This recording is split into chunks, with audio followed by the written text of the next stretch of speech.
Yeah. I wonder if both players will opt to use the Hoolan. I've seen a lot of players use it to start. A shovel, oh good. Wow. I guess that's convenient just to go ahead and get that one out of the way. But See, Andy not taking the bait. He's going to go head up to check the uncle, the secret passageway. It's really interesting because a lot of players like to go straight to uncle, but a lot of other players like to go straight south to Kakariko to get the bombs here, so that you don't have to like gamble on getting them. Now that's a good tree pull, and Ben's not going to see that tree pull for quite a while, so that won't help him in Kakariko. Maybe he'll get bailed out here. He can save and quit right here, actually, depending on what he wants to do. No, he's going to run it. Okay. Andy waiting for this guard to get out of the way. Grabbing a piece of heart himself. Yeah, it is pretty interesting because there are a good chunk of different like routing options for the beginning, you know. I personally like to do the play to uncle, and there's a bottle from the uncle himself, so he'll be able to go ahead and check Sick Kid on his first trip to Kakariko. So he's got to hope that there's something there, and that Ben's not going to find a bottle here in Kakariko. Yeah. It's really interesting that Andy chose to come out here, though. Because if he chose Sanctuary, you could get 2 more tree pulls in and have a good, massive rupee lead on Ben right now, but I guess he figures that rupees aren't a big factor in Keysanity or Rando in general, so he's not worried about that. I guess he... more concerned about bombs. Yeah, not getting bombs that time, so he's going to have to try again. I mean, it's a fair assessment to go ahead and head down, turn that shovel and whatnot. You know, he could go that route that you're talking about, grab some more rupees, but then he'd still have to route Kakariko a little weird to buy bombs. Yeah. And we got our first small key to the Dark Palace. Which, you know, we're going to need a lot of those, probably. Maybe. Depending on how the seed plays out.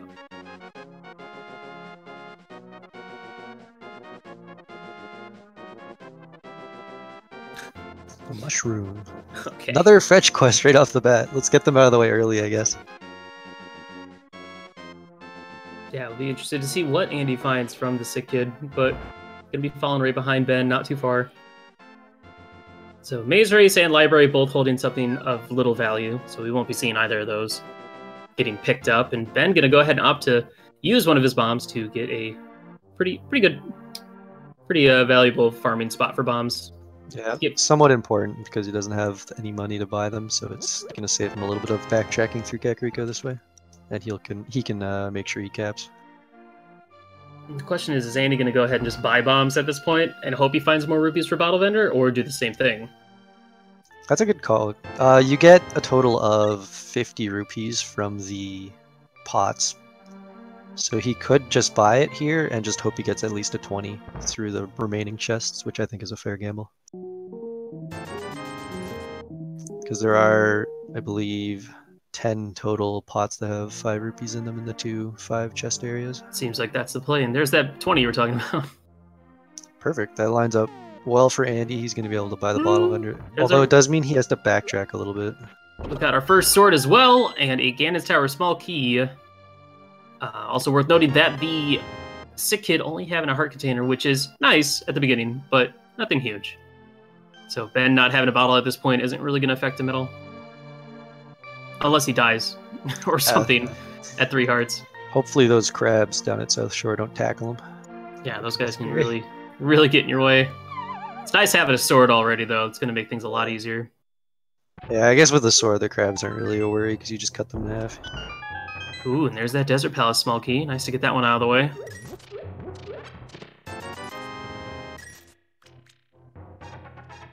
Yeah, nothing really... Like, the sword is really exciting in Kakariko, but nothing else other than just money, keys, and fetch quest item. Yep. So we're gonna have to go... And the Lumberjack to check, though. Yeah, we're gonna have to go elsewhere to find our progression, then. Fortunately, Ben not gonna have enough for this, so he's opting to not even check it, which is a risk. Yeah, it doesn't really have an option. He could go right back down the Thieves house and grab the 30 again, but that's a little slow. Yeah, he's soon going to find out. He's going to get his money right here and be like, oh, man. Oh, wait. Never mind. Yeah, he's up to 4 kills, unfortunately, so it's just small magic. Oh, and there's that That's small a good key to one. swamp. Wow. So we already got the desert and swamp. Now we just need that like Tower of Hera and Thieves Town one, and then we've got all the really obnoxious ones out of the way. The rupees from the crab are just green, so they're not worth picking up either. So he's not going to be able to go to the bottle vendor this trip. Although it's not a big deal, just blue mail. Could help a lot, but it's not going to save him. And we got a hookshot in the Thieves' hideout. Is that what it's called in the Lost Woods? I think that's what it's called. I just call it Lost Woods Drop Down because I don't know names, but Lost Woods drop down. The drop down menu. exactly. Well, the only thing Ben is missing out on by not having enough money and a bottle are just some nice safeties. Yep. No, just a heart container in the blue mail. Not a big deal. Fortunately for him, he's also not even... He might check the... Because he's probably going to go ahead and do Hyrule Castle, so he might kill a guard here and check the tree pole. Because otherwise, he's never going to find out that those red rupees are sitting right there. Yep. And it's not going to play too big of a factor, I don't think, because the trees are a little out of the way once you finish this area. You're not going to be coming back for a while. So trying to farm... Unless you absolutely have to farm them for Zora, I don't think we're going to see the players farming the trees at all. The only thing that hurts, though, is that Ben is certainly going to backtrack at some point to look into the sick kid and the bottle vendor, so it'll cost him a little bit of time not having done it the first time around. But yeah, those small fractions of time might not make a difference. Hopefully the next time he goes back there is to like activate the flute or go to the Dark World so he can route that in a little bit more efficiently. But, yeah, with the bottle vendors right there, so it's kind of nice. Gonna get a bit of a routing divergence here because Andy had already gone to Secret Passageway to visit his uncle. He's opting to go check the South Shore area while Ben will be going down to Hyrule Castle. So we'll see which of these players has chosen correctly. Yep, and he's got a better density coming up, but at the same time, density doesn't mean too much when you're looking for the next progression item. The money could help a lot, though. If Andy gets a Pearl coming up, he can do the Fake Flipper, Waterfall Cave, and then go straight to Zora. But he needs a little bit more money for that, and he'll need a Pearl, so that seems a little unlikely. He just took a crab to the face. He didn't react at all. He just walked right through him. Sometimes you just hope they don't come at you. Interesting that he's not opting to use the hookshot on them. There he is. There we go. Ooh, good pickup too.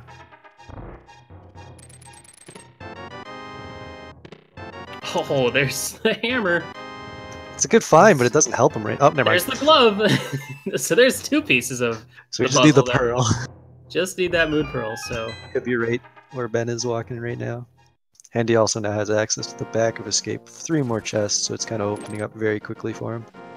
yeah. Also, Ben picking up the map to Thieves Town, so we'll be able to find out what Thieves Town's holding for us, and just a big 20 in Zelda Cell. So Hyrule Castle not really housing much anything other than a boomerang. Yep. The interesting thing for Andy, though, is when he goes down to Escape, he'll be able to hammer that ball and Jenga and just kill him in 2 hits, so he'll save a little more time. It's just the tiny little things about combat. Now that was some close calls. Yeah. I mean, Those thankfully crabs he are has that. terrifying. He does have that blue mail, so it's not too bad. But it looks like if you went with sword attacks, you definitely would have been run over there, because they all came out at the same time. Ben's going to be going over here to turn in that mushroom. Also, nice job routing that in, checking Hookshot Cave as well. Curious. Well, okay. He could have just hookshot across there if he wanted to, but I guess since he already switched to mushroom, he didn't want to menu again. Yeah, I actually never knew you could do that in the light world. I've never had to go that direction because I've always gone from a different path. Yeah, there's also that like fake flipper setup south of Link's house to get to the whirlpool here, but since he wanted to check Sanctuary anyway, this seemed like a good play. And only bombs from that mushroom drop, so he's gonna soft reset, which will allow him to retain that mushroom. And there's the moon pearl in the back of Escape, so Yep. Andy has figured out the route. Worked out really nicely. I was expecting it to be Zelda's chest and have them both go over each other's tracks to get all that stuff, but it looks like Andy's got the early Dark World access, which I'll hope he hopes will give him the little push towards completing it. Ben, what are you doing? All right, Ben is making a huge mistake right now. So here's what happened: he soft reset, but I think he picked the wrong file, and now he's just playing that file instead.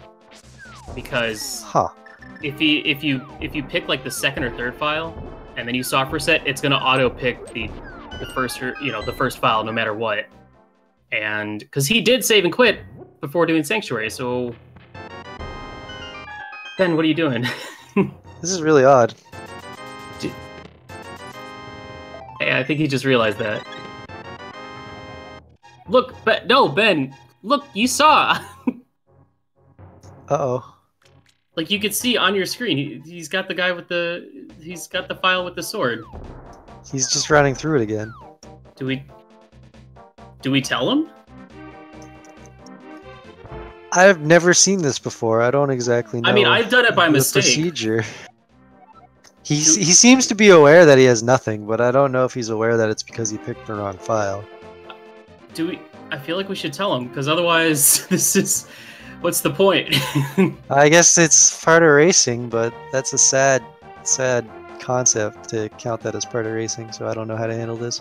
Like, when he went to go pick his file again, it was sitting right there. Like, you could see his file with the sword.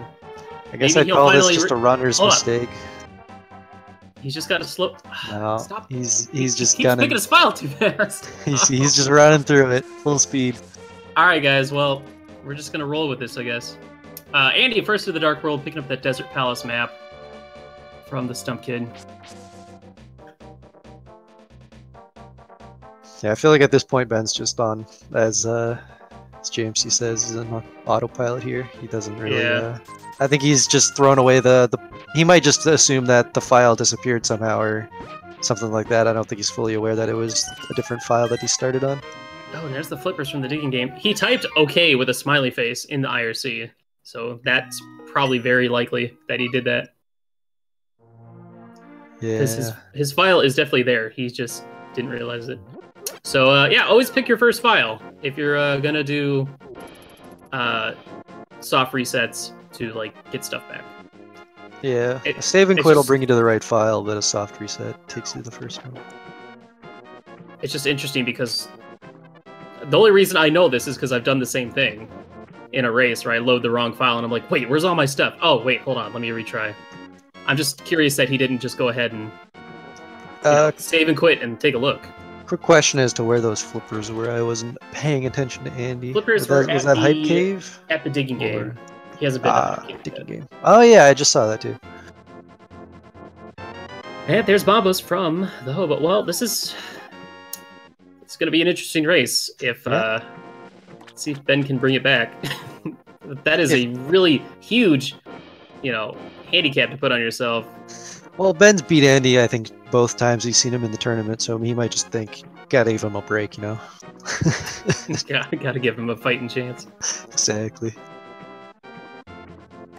I think both matches were pretty close, though, so I think both runners are fully aware that any mistake could take them out of it. Yeah, well, that was a 10-minute loss. Yeah, it'll be really heartbreaking if Ben loses by a little under 10 minutes. Now that's a good pound. Wow, Master Sword and the Flute. So that grants him Dark World Death Mountain access, though he doesn't really have anything to do up there yet. Oh no, he has the hookshot, so he can route all the way up to like Tower of Hera if he really wants to. Just a map on Zora's Ledge.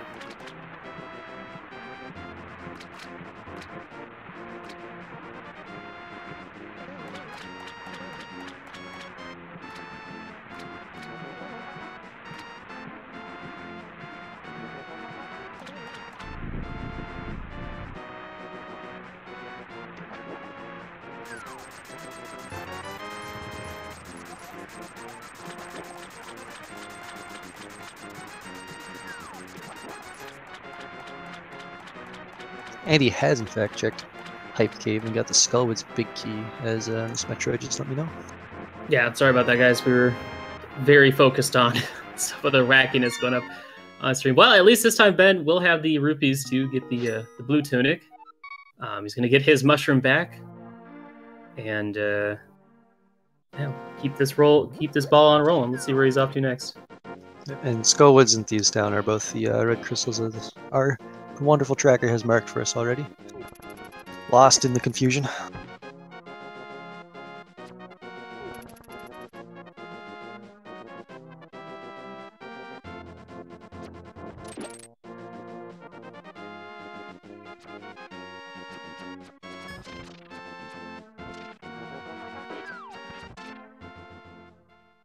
It's interesting that this is going to be Andy's first trip to Sahasrahla, having Dark World access already. The Korean Ice Palace. That's a good find. Means you can probably skip it. Ooh, an Ice Rod. Well, we don't know if that's going to be required yet, but that's still very nice to have. Yeah, it's about, what is that, 60-ish% chance? Ish? Or maybe it's 77. I don't remember the math anymore on dividing by 7. Maybe it's 71%? Doesn't matter. Got Andy heading towards Eastern right away. No bow or lamp, so he's going to do a dark room and not finish the whole thing. I guess he doesn't have the big key anyway, so that's not a big factor.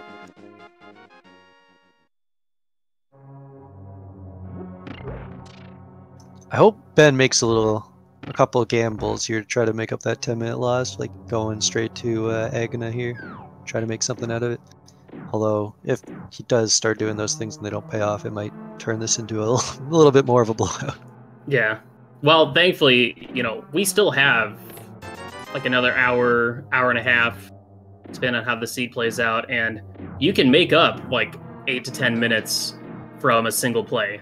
So yeah. This race is far from over. It's certainly going to be interesting down the line, and we'll try and, you know, we need to focus back up here. Yeah, it's certainly a lead for Andy. There's no doubt about that, but it can all go away. It's Keysanity. If Andy decides to dive, say, swamp, and there's absolutely nothing in there, and Ben says, I hate swamp, and doesn't go there at all, he could easily come back.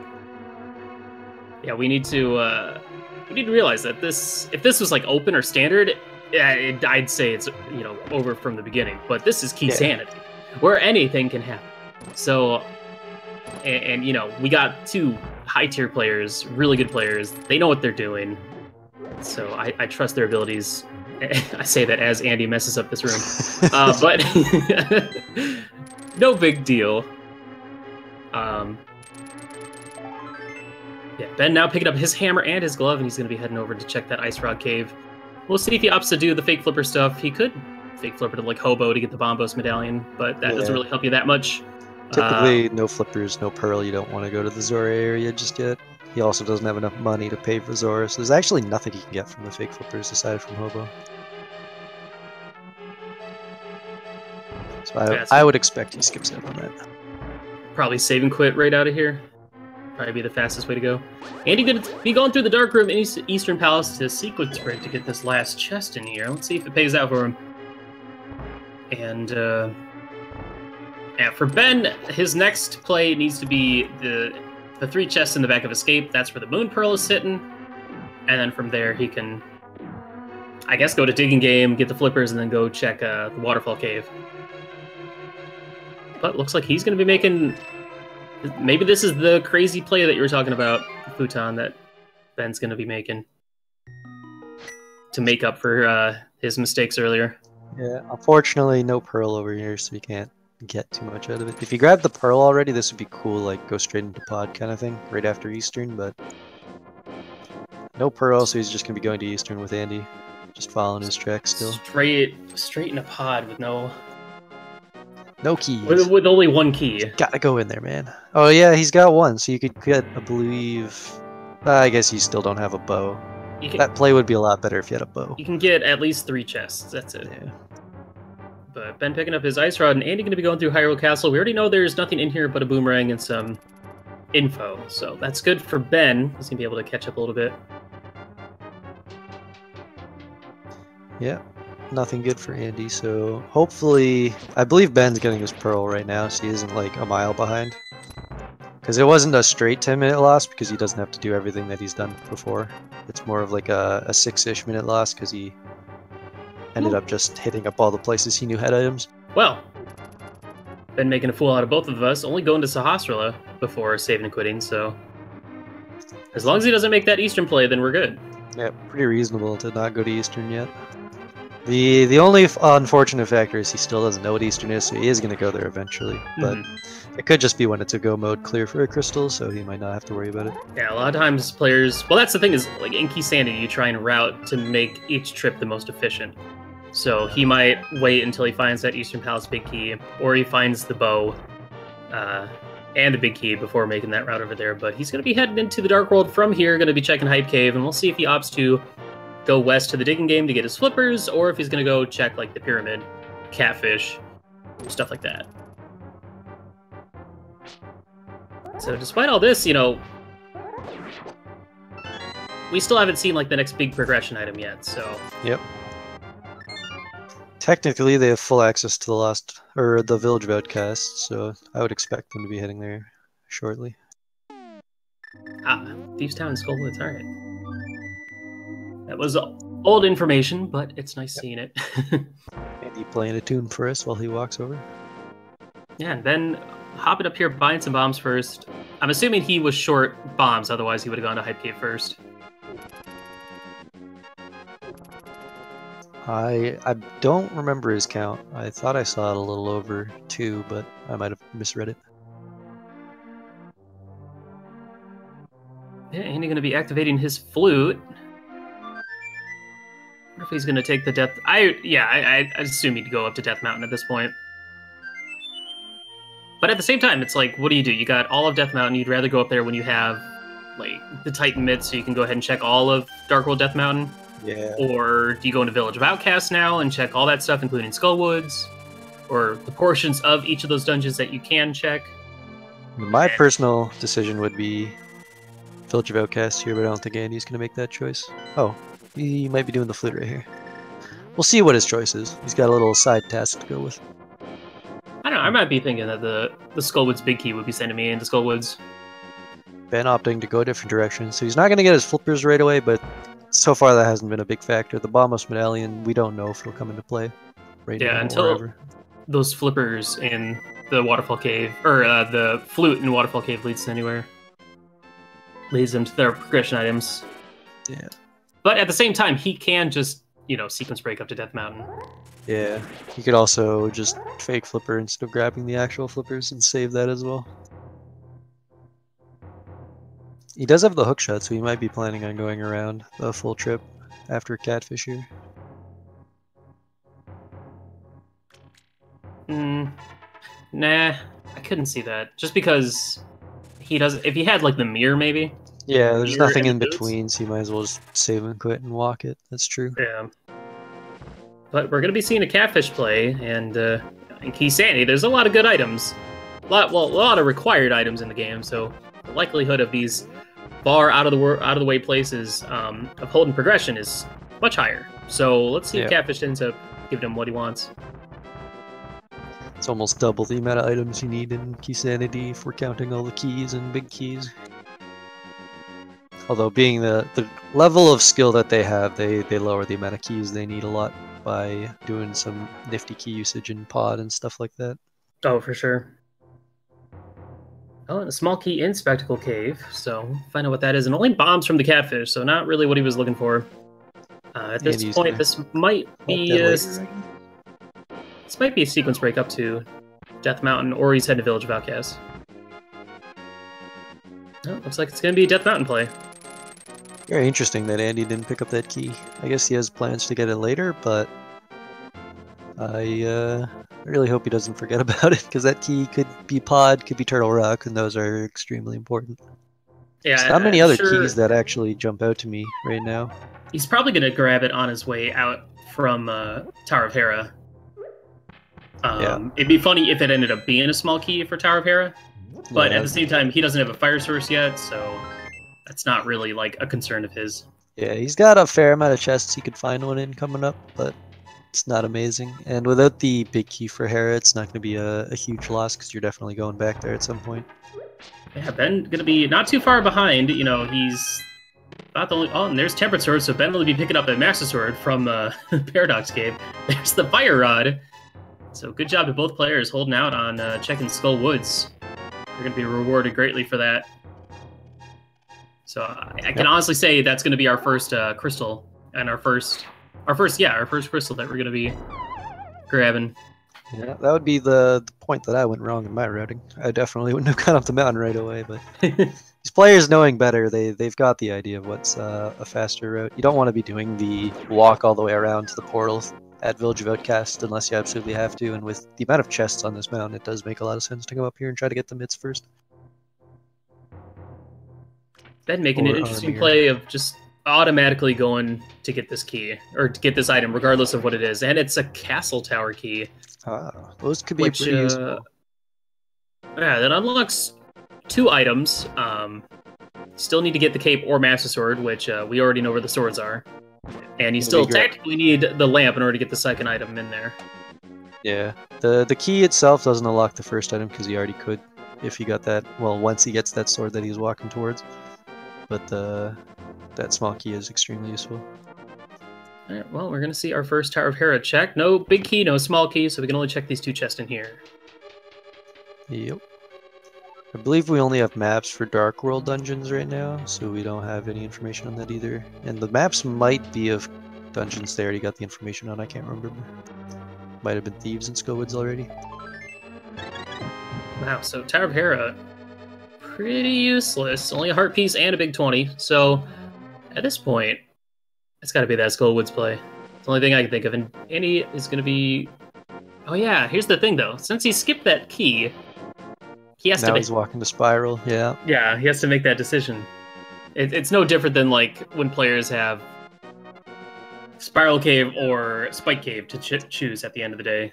Yeah. And if the Spiral Cave has a cape, he could have also done Spike Cave as a follow-up. Not fully in logic, but he still could have. Spiral Cave is a stupid cave. It is. It's especially without boots. At least he has the hook shot, so he can deal with like the berries. And both players missing that bomb jump to get across here in Paradox Cave. Ben showing his frustration, dropping a few more, and just a heart container for your trouble.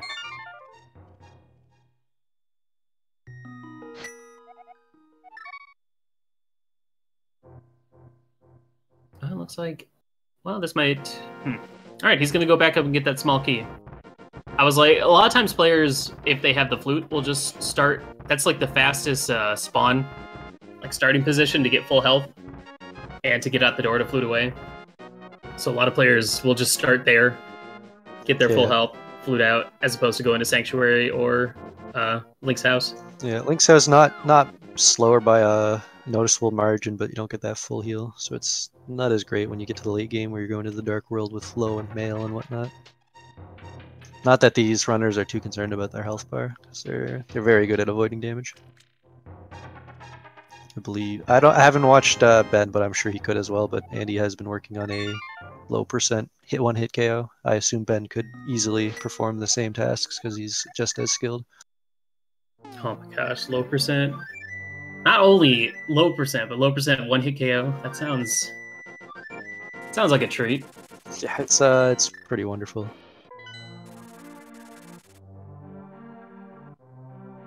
All right, well, Andy gonna be making that Village of Outcasts portal entry, and then probably gonna opt to go straight north to go finish out Skullwoods.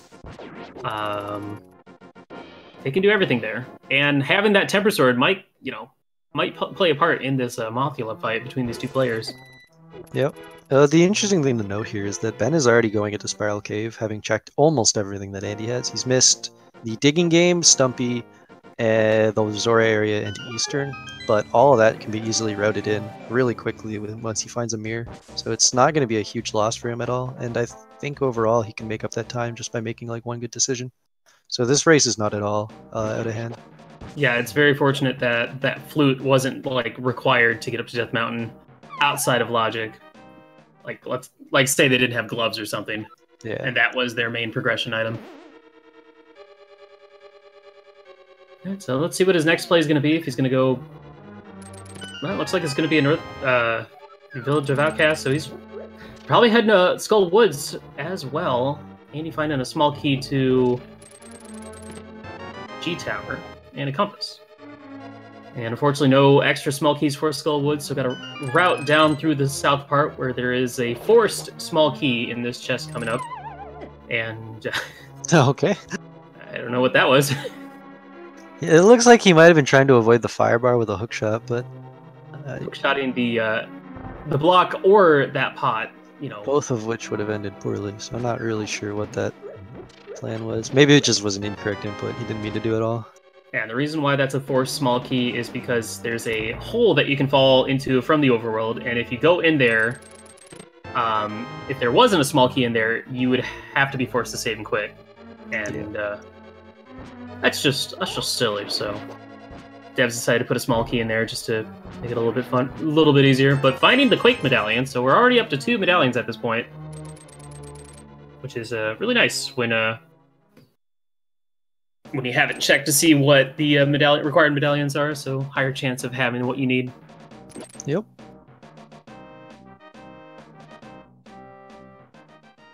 I don't think Andy did a map check yet, though. Not that I blame him. You're not really concerned about what the boss rewards are at this point of the game. They're kind of more important once you're like actually thinking about how close you are to go mode. So right now, there's absolutely no reason to map check, but I know a lot of players like to map check as they get maps to see how things play out in front of them. Oh, there's another map for you. Oh, never mind. Not speaking of. I don't know. It's one of those things because like in Keysanity, well, I guess it's no different than open mode and standard. Is that far often than not you end up having to do more pendant dungeons than you'd like by the logic, because they'll put required items in those. So having that information isn't 100% like necessary at the beginning. So yeah, you're right. It's a little bit more useful like towards the end of the run where you're like either in go mode, so you just need to know where the crystals are to go get them, or good thing to check when you're on the way to pod either way though, just because you don't want to accidentally burn keys you might need to get a quick go mode. But other than that, I don't think any other dungeon is important for mapping. Maybe T-Rock as well. Yeah. Andy's setting up for another death warp. Small key to Castle Tower, so I don't think we've seen Lumberjack yet from either player. I don't think so. We're boots away, and I guess Lamp as well from it being fully in logic. Yeah, that's scary. You never want to see both those Castle Tower keys this early. Or just ever.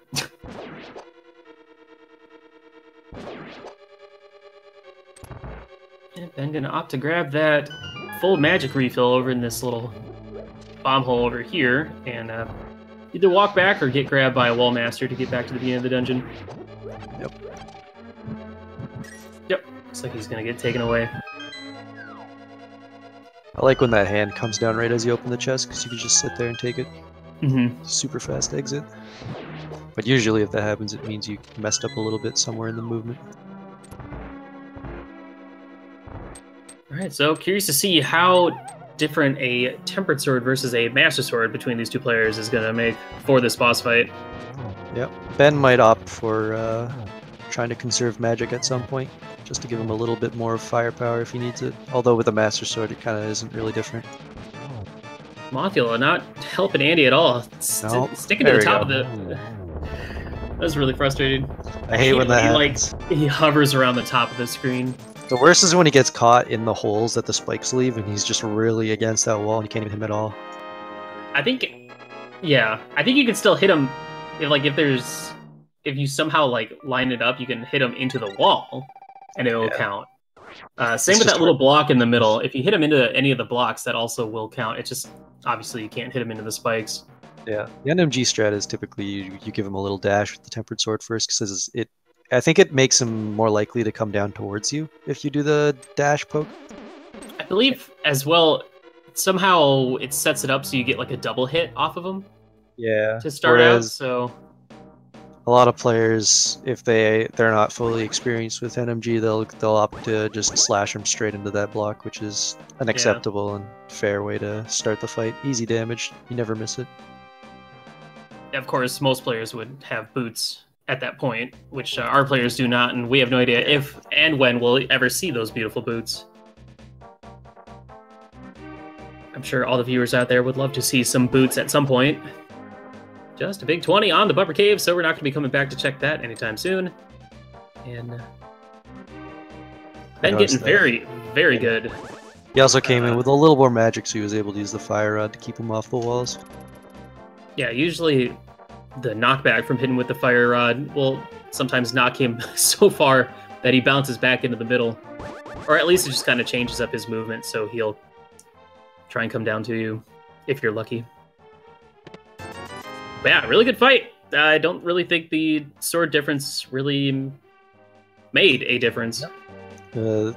slightly better RNG for Ben because of the way he used his Fire Rod. Kind of made the RNG that the fight starts with, which I believe the RNG for bosses are the same per player. Yeah. But because of the method that Ben used to fight him, it allowed the Moth to go to a better location for him, so it kind of worked out for him. Yeah, the game is set up so that both players will always get, or whomever's playing this state will always get the same RNG from the bosses for their first time there. Now, if they die at the boss, then the RNG will change. Yep. Nothing valuable found so far, though, unfortunately. There's a fire shield picked up. Might see a map check from Andy at this point. Yep. And we got some new information. So, Crystal Swamp and Crystal T-Rock. It's pretty good information. You got, I believe, 4 of the crystals knocked down already. Well, it's not knocked down, but you know what they are. So it's 2 pendants, 3 crystals remaining. So you kind of get the idea that one of these bow-required dungeons are not going to be required at all. Yeah, you know, there's always that slight chance that both of them aren't. Both of them are pendants, yep. And we'll find a bow and G tower. A very good factor for Ben here would be if Eastern's a pendant and something good is off Armos, and he's going to be very reluctant to return there.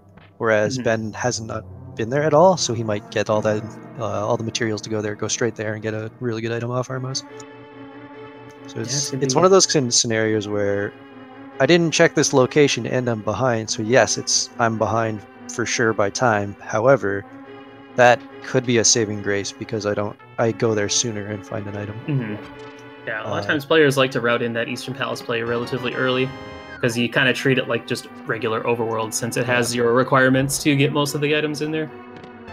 And front end of Thieves Town holding nothing, so Andy's going to save and quit out of here. Let's see where he heads to next.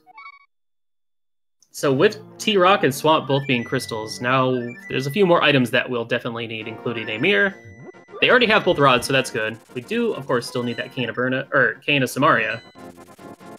And so we've got a small key on the ledge. That's probably going to be something useful. Well, I guess maybe it's not. There's a lot of small keys in the game that are complete garbage. So there's a good chance that it's not Misery good. Mire, to name a few. Hyrule Castle one isn't useful right now, yeah. Skullwoods, as you mentioned, plenty. Ice Palace has one that's useful, but it's not a big deal. And then one that's not at all. So there's at least 3 dungeons of keys that you don't care about whatsoever. I guess GT most of the time as well. Yeah, especially if we get that G-Tower big key and we can just go mode that dungeon. Yeah. Don't really... Though you need at least 1 going up the gauntlet. Yeah, although you can collect that from going in the left side immediately, so you're okay either way. It's just a matter of you don't want to waste time going over there. Essentially, they just want to find the bow before GT comes along, and none of those keys matter at all. Now, Andy's going to be going to Agahnim here, I believe. One of the only remaining places he could dive pod, but that sounds terrible. I believe those are what's left. Oh, I guess he's going to walk straight to the sewers chest as well. No lamp, so he's going to be doing it dark. Yeah, and Andy's save and quit out of Thieves Town because he's already checked all this stuff that Ben's about to go to. So Ben had to run into a couple enemies to get out of that dungeon quicker. Yeah, Ben's wanting to go digging game Stumpy here. And, yeah.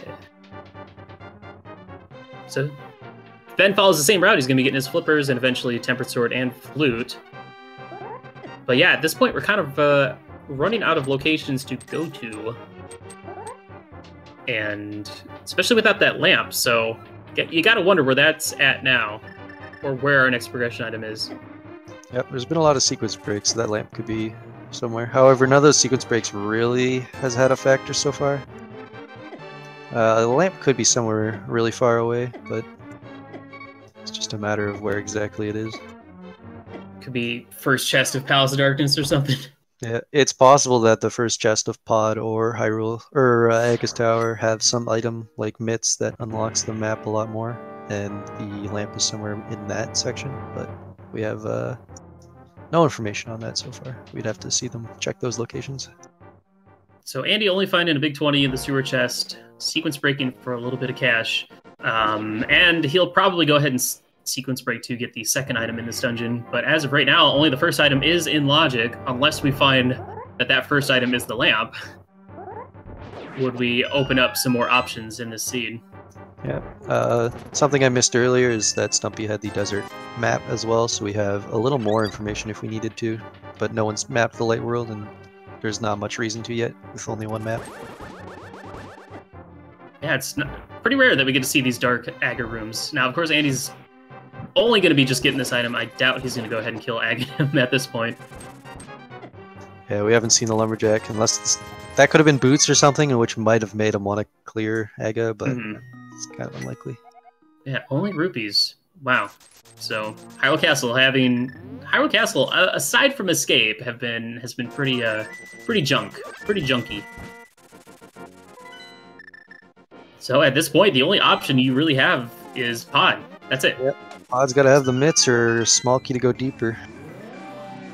So if Ben decides to make that Pod play as opposed to going Aga, he's going to be able to catch up a little bit, save a little bit of time.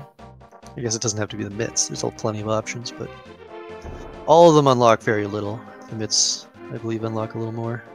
Pod could have a bow, could have the lamp, could have a mirror, could have boots. Like, there's a lot of choices. I guess the lamp isn't a big one because they've already sequence broken all the lamp stuff. But and we've seen some crazy sequences before. This could even come down to just like a book. See, and then the book sends you to desert, because they did get that Desert Palace small key, and then the right side has one more item that only opens up a couple, or we'll just get the mitts, which open up a ton of things, including Mire, all the Dark World, Death Mountain stuff. Ice Palace would be open but not completable by logic. Yeah. If Ben was absolutely mad like I was, he would have probably made this Pod play already. I did mention he could have made that stupid play really soon at the start of the game. No one would ever in the right mind make that early Pod play when you're a top runner having won a tournament before. You don't make those gambles. But no, you don't go into Pod. It would have worked out somehow. You'd be a madman. People would question you. Sometimes madmen win. Sometimes you got to go for the stupid gambles. Very unlikely gambles. He ran all the way there for that.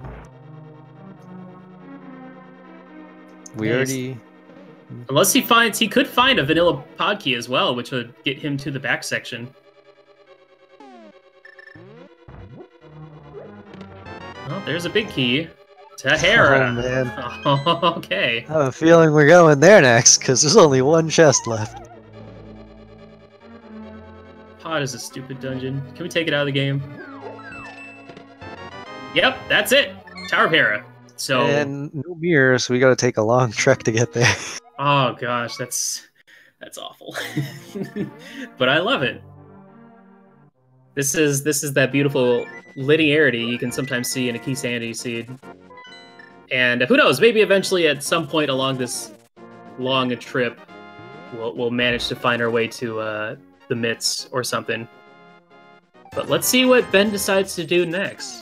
He's probably still feeling slightly behind, so he might go straight for Pod, but I could easily see him doing Eastern first, since Ben has not checked all of Eastern yet. Yeah, although I guess it does make sense to check Eastern as Ben here, because what you probably want to think about as Ben is that you're one item away from a major break in the logic, and although actually you might gamble that it's not Eastern, because if you're one break away from the logic opening up to you, and it's Eastern, Andy probably already has that, so you probably want to hedge your bets that Andy didn't go to Eastern, or Andy went to Eastern and got nothing. I would assume Ben's playing with that logic in mind. Yeah, when you're feeling behind, or when you're playing against, another top runner, you got to think, all right, I feel behind. I'm probably behind. I might be behind, so I got to gamble. And then once you gamble, you're I just got to keep gambling. Once you stop gambling, then I don't know. Yeah. When you go back on your gambles, it's just wasting time. Well, we'll find out what Ben decides to do. Not that I say skipping Eastern's a gamble at all. It's just you've already skipped it. There's no reason to go to it right now. Unless you believe it's the only logical location for an item to be. And he's going to be doing Eastern. which is fair. I think that's Makes perfect sense. It's the smarter play. Yeah, there's, I believe, 4 items you can grab there versus the 3 in pod, and the 3 in pod makes you use a key that you might be able to spare if you find a bow at some point in the game. So this makes complete sense to a Keysanity runner.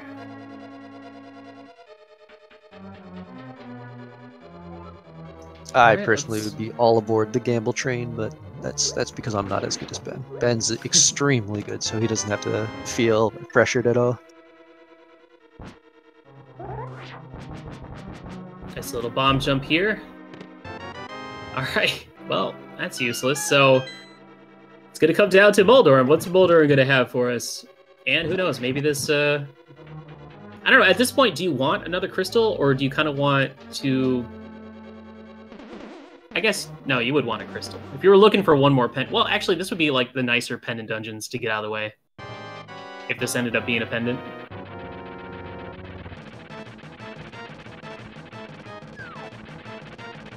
It will be nice to get that information on what it is. They already have the map for desert, they just have to check the map at some point. So that'll leave them with, I believe, 2 or 3 remaining question marks. Oh my god. That's just mean. So that key beautiful. Is required to be used on that doorway then. So he got the Tower of Hera big key to go up, kill Moldorm, to go back to pod to check those 2 chests on the right side. Now he does have that hammer, so he will be able to, of course.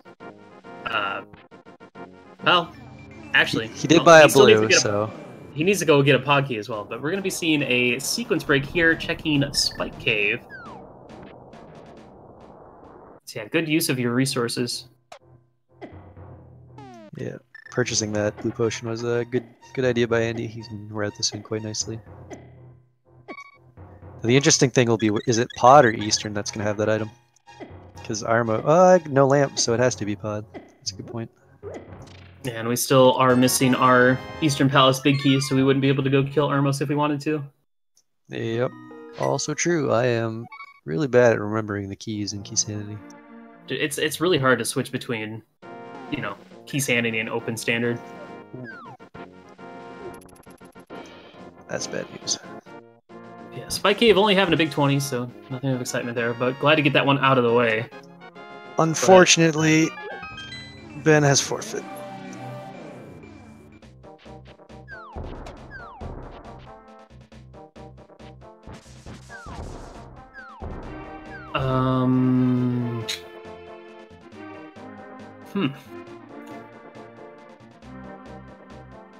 It looks like he was counting on that Eastern play, keeping him in this and having no other options left. It kind of explains it to him that he is substantially far behind because he didn't get to save any time on all those checked locations that Andy had. So he has accepted the fact that none of his plays ended up working in his favor to get him the lead on Andy. So it's well, I can't imagine Andy just taking a free win.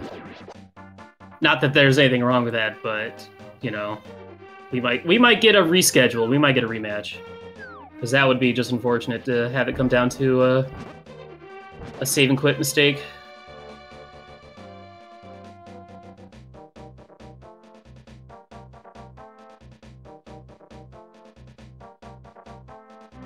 So bear with us, guys. Give us just give us a second. let's see what happens. Of course, you know, no player is obligated to play if they're not having fun. No player is obligated to, you know, reschedule or anything like that. So whatever Andy decides to do is totally up to him and is fair within the, you know, the tourney rules. And of course, you know, no judgment towards either player for what decision they decide to make regarding this race. Just a little unfortunate that happened, because, you know, despite that, you know, Ben still, you know, he wasn't too far behind overall. All he had to do was go to pod.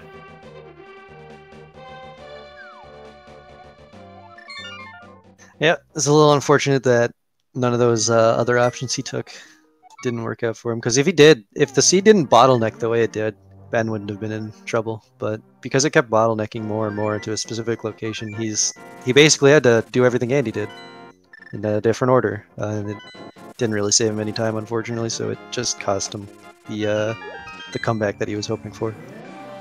He does not like fully. He wasn't fully out of it, but I mean, when you're 50 minutes in and you are fully aware that you're at least 5 minutes behind, it's not a fun feeling. Yeah. If you're not having fun, there's no point in playing. So I don't blame him. It's just unfortunate. After all, scenario. this is a game, and so the race isn't for money. The race isn't for anything cool. It's like, well, you get your name in a little spot in the game, which is actually really cool, but it's not for like anything of monetary value. So Ben doesn't have to. It's a game. And well, I think, not having fun with it. The nameplate thing is only for the main tournaments. This is a little side tournament. I don't know. You know. Actually, that's a good point. This isn't the main open tournament, so this, I don't believe, actually has a reward. So again, there's absolutely no thing telling him to keep playing aside from his pride and his viewers that care about him. But I'm sure his viewers fully understand what he just went through and are completely behind his decision.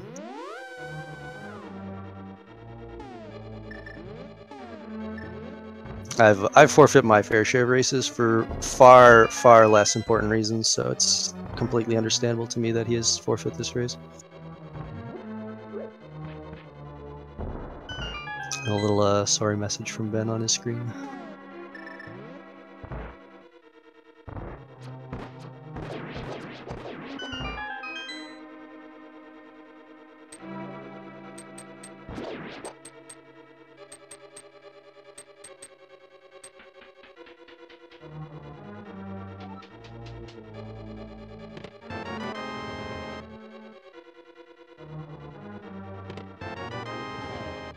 The Mire on that right side, that would have also been a valuable item.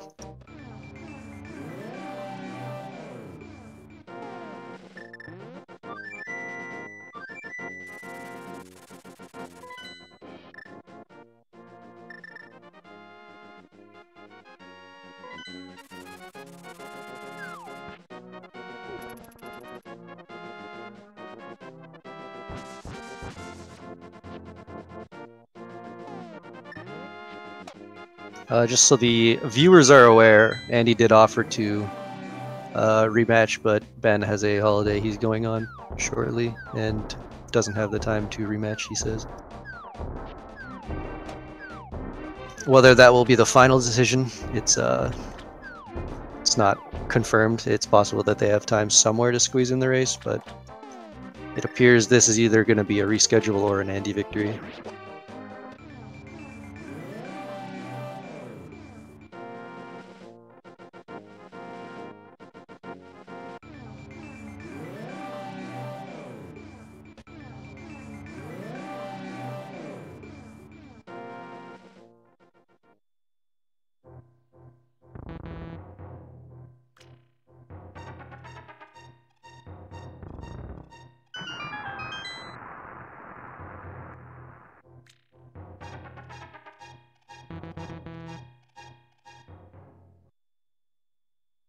Yeah, Andy has to finish the race to actually count it as a win. If he does not complete the race, he also didn't finish as well as Ben, so it's still a tie. He still has to beat the race.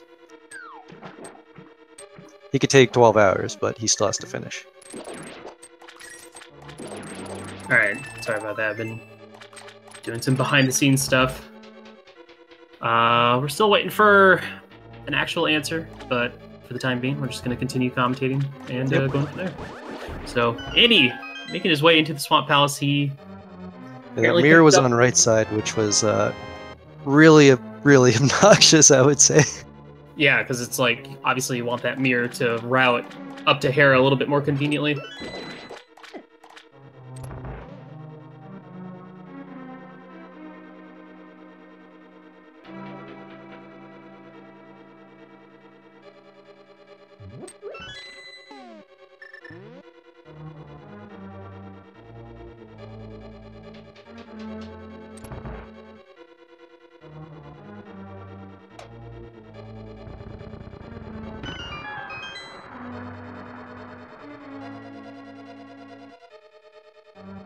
Huh.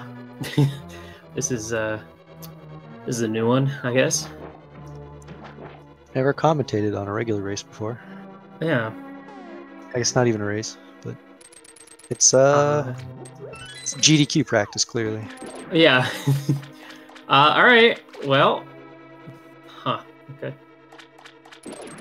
You know, I had this happen to be in the spring tournament where my opponent forfeit like an hour in, and as a player, I'm like, what?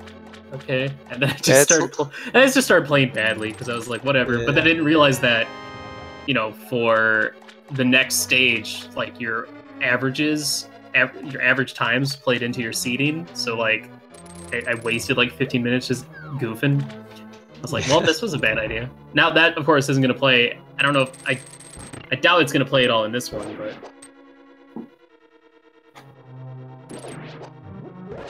but we'll just keep talking about the seeds. So at this point, you know, we're almost an hour in. We have a good chunk of information. We know at least 5 of the 7 crystal dungeons. Still need that key to Somaria. Still need the myths. And maybe another medallion, and of course the lamp by logic. Yeah, we're gonna need several keys still. That GT big key is anywhere as well.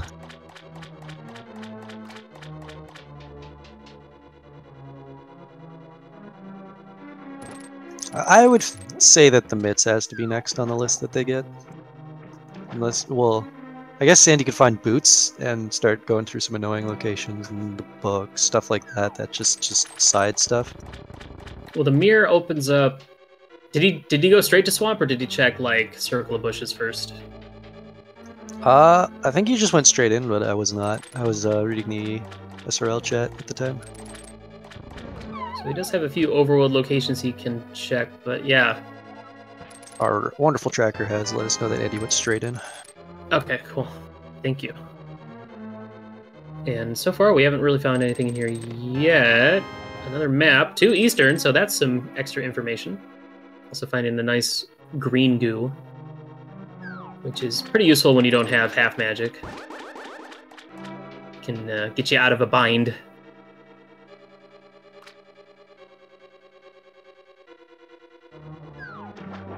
Yeah, I'm opting to do that left side first as opposed to doing, you know, the full thing. I'm assuming, I think usually the route is if you get, well, no, this is Keysanity. You just do all of it. What am I talking about? In open and standard, of course, you know, sometimes players will opt to skip the left side or do the left side last, like they'll go to Argus first. But Keysanity, you just do everything because everything is potentially valuable. When you've got upwards of 15 items that you still need to grab to finish the game, you're clearing this place, guaranteed.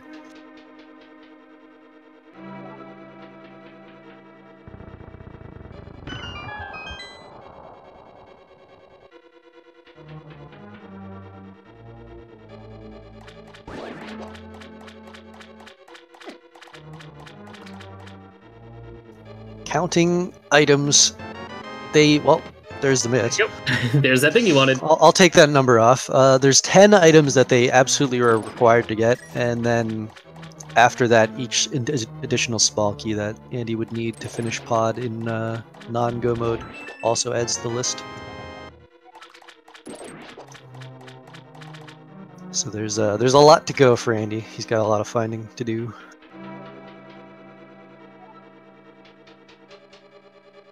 Yeah, with those myths, you know, all of a sudden you have Ice Palace open up to you, you have Dark World Death Mountain open up to you, you have some of the Dark World spots like Blacksmith, Peg Cave, Purple Chest.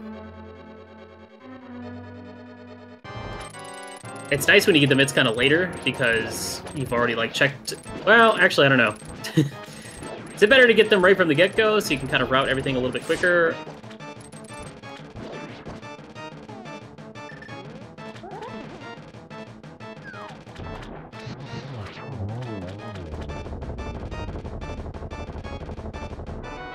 Oh, and there's the silvers from Argus.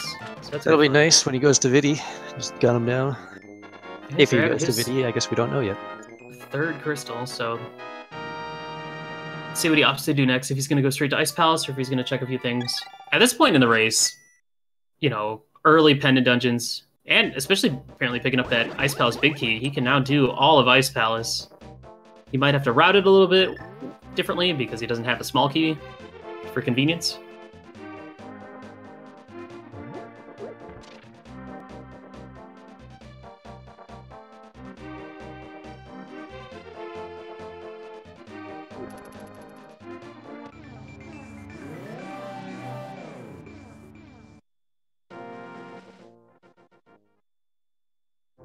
Oh, there's another big key. We'll be needing that one. Maybe. Thieves Town. Ugh. I don't know. That's a tricky one to go ahead and grab. It's pretty valuable though. Because it's like, do you go into Thieves Town without that small key to check the big chest? I'd say definitely. You got, what is it, 3 or 4 items? Do you do Pendant Ice Palace, which you can do all of? It's like he's going to opt to go ahead and do the blacksmiths along the way. So this is really good routing from him, opting to do Swamp Palace first so that he can just go right up here. Let's see if he decides to... he'll probably flute that purple chest over.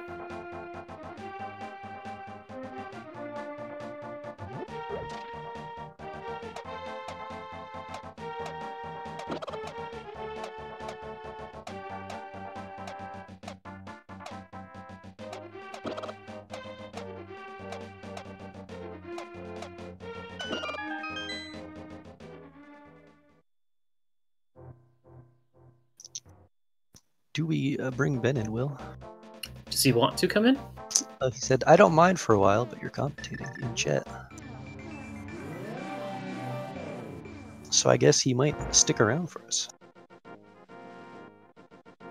Be interesting to have a attorney race turn into having one of the opponents come in to commentate his opponent's race. It's a showcase.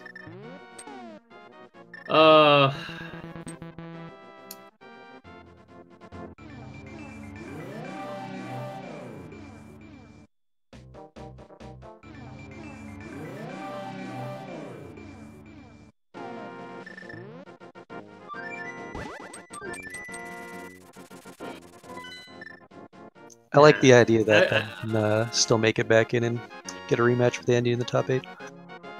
Yeah, that's true. It's not over yet, you know.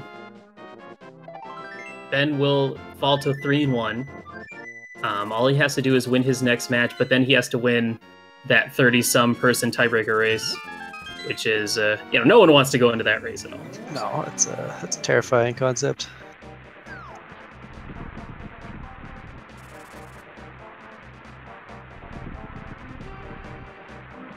And Quake Medallion for Mire, so he does have hookshot, so he can access a good chunk of Mire.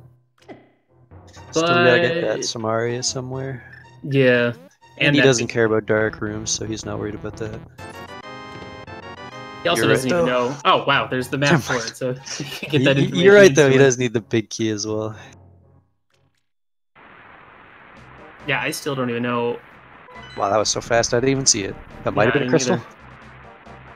I'm gonna switch over to the actual channel and rewatch. Yeah, same. That was a red pendant, I believe. I didn't even catch it in the restream, even when I paused it. I believe it was a red pendant, so Pendant Mire is what I saw.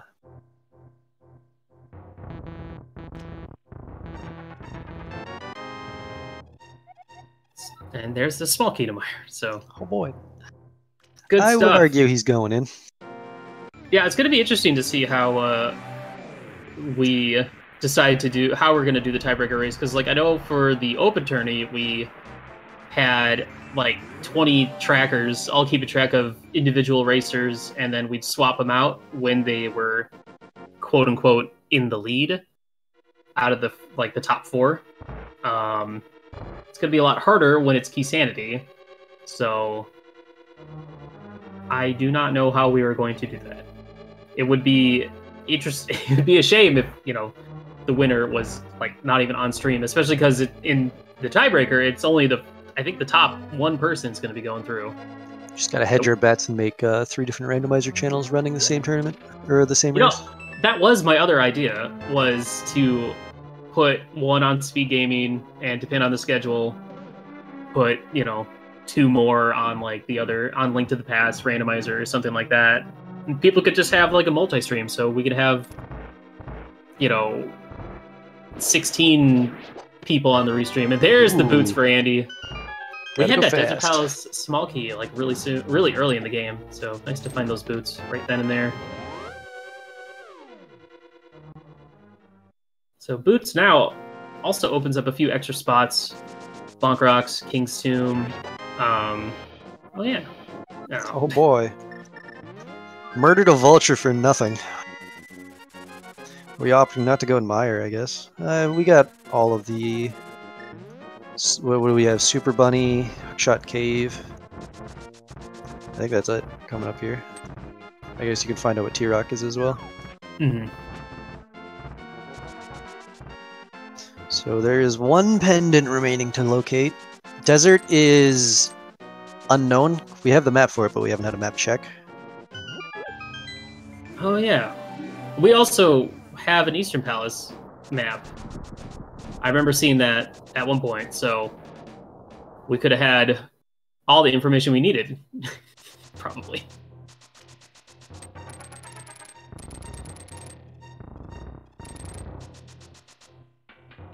But yeah, for anyone just stepping in, unfortunately, Ben had a bit of a mistake at the beginning of the run and has opted to not finish.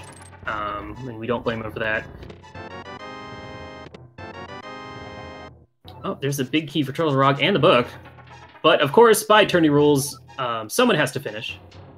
You can't just... Because if both players forfeit, unless we were going to do a rematch, then that'd be fine.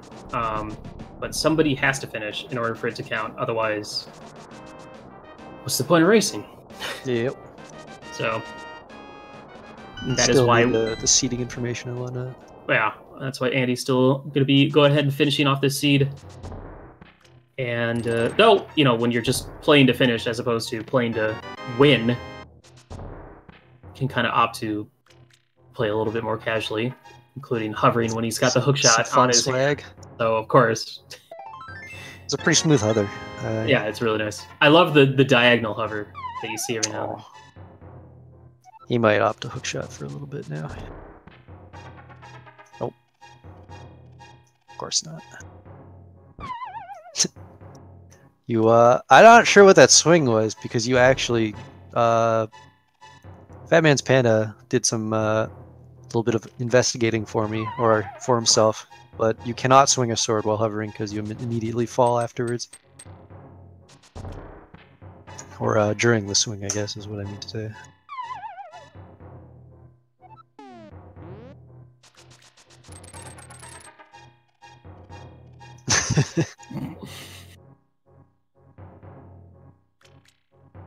So I was going to say in the SRL chat, are we going to see an Andy hover T-Rock, but this isn't boding well.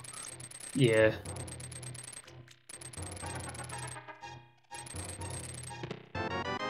Worth it, and worth it. Oh my god. This seed is awful. Do a lap. No. What I kind of feel bad because I'm sure Andy doesn't even want to play anymore either. Yeah, I feel like at this point he just wants to be able to turn on his cam, his mic, and his alerts and just have fun with his chat. Yeah. It's a lot more fun to stream when you've got your chat talking to you and you can talk back to them, but right now he's just kind of racing in the dark, which is a little less exciting. Kind of unfortunate that it's played out that way.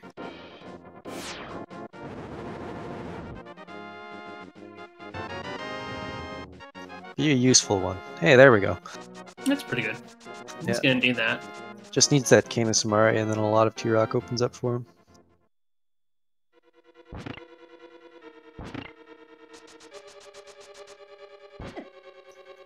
Well, we got the small key. We might as well check it.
And just a little piece of love from the Hera basement. Let's see where Andy is off to next.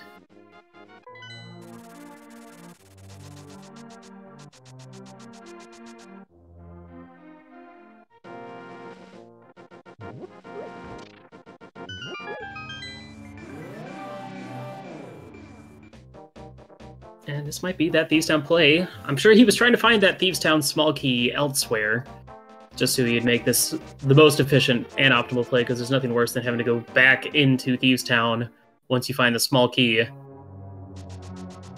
just for that one chest. But who knows, sometimes seeds will play out where you have to beat Thieves Town without it to get an item, to go to some place that has the Thieves Town small key.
Here we go on a blind fight.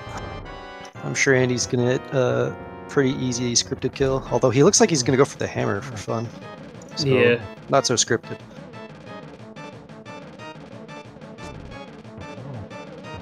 Get some good practice in for when you have to actually do this normally. It sucks coming in here without a sword. Yeah, get some practice in when you when we do that swordless tournament sometime. Or for that awful seed that makes you come here without one. Mm-hmm. Yeah, Thieves Town having nothing. Nothing. This has got other than a crystal. The 2 red crystals now available to him. That's true. He can't open up Pyramid Fairy. He has the boots now. Maybe we'll see that Lumberjack check before he decides to go.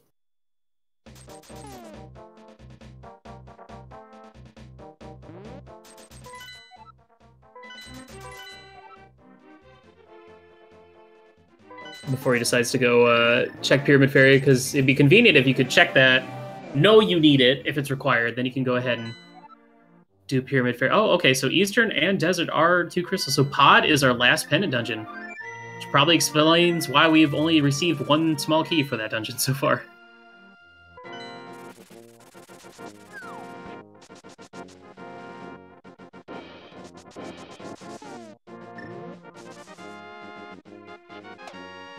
Just for the record for everybody asking, Ben forfeit because he had an unfortunate file issue. He's now 3-1, and he'll be 4-0 if he finishes this race, which is almost guaranteed.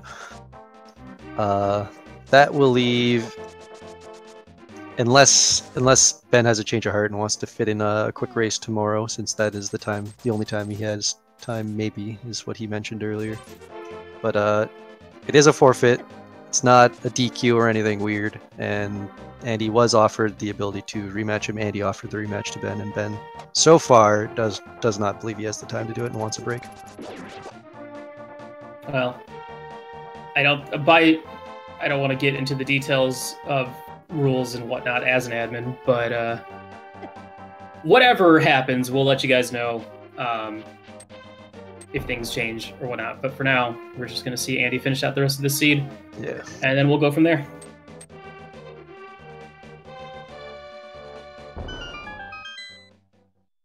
Alright, let's find out if Pyramid Fairy was worth it. And it's got a small key to Mire. So no, not really. Yeah, you only get disqualified from a race if you do, like, disallowed things, like get help from someone outside of the race, use glitches that aren't allowed, stuff like that.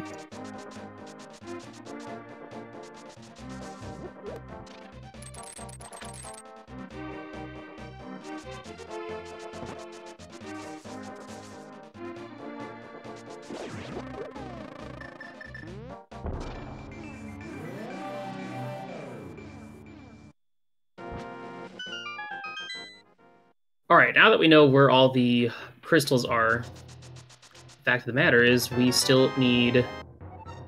Alright, well that's our third and probably final T-Rock key that we'll need unless, like, middle chest has something required. But as of right now, we have the medallions we need, so all we need for item go mode is Cane of Somaria, as far as we know. Of course, by the logic, we still need the lamp, technically. And then as for dungeon items, we still need the Eastern Palace Big Key, the Desert Palace Big Key, and the GT Big Key.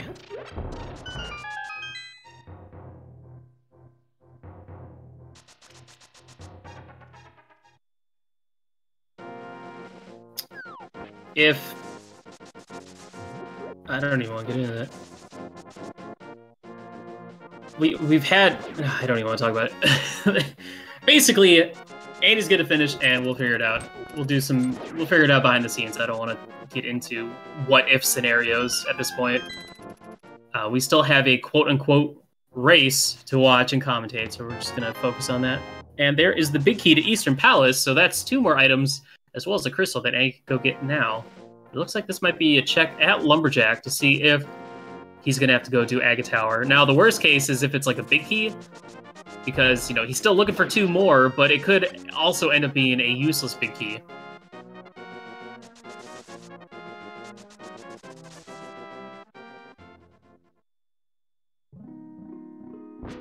Oh, it's just the gold sword. Alright. So that's good. He doesn't have to worry about getting swords. He's got everything he needs for that. And even if he only had Master Sword, he'd still would opt to not get that.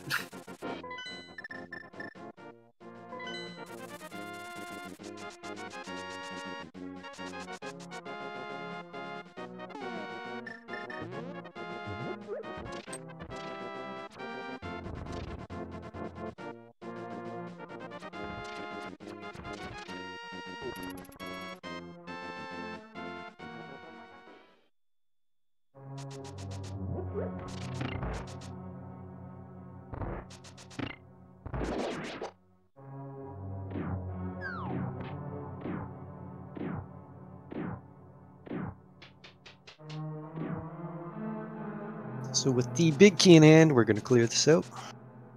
And I guess that leaves Pod as a pendant. Yeah. And which, you know, you can kind of tell when you're almost an hour and 20 minutes into the scene, you still only have 1 Pod big key, that there's a good chance that there's nothing there that you need. Now, if these next 2 items that we get in Eastern Palace are Pod small keys, or excuse me, they only have 1 Pod small key. There is only 1 Pod big key in total.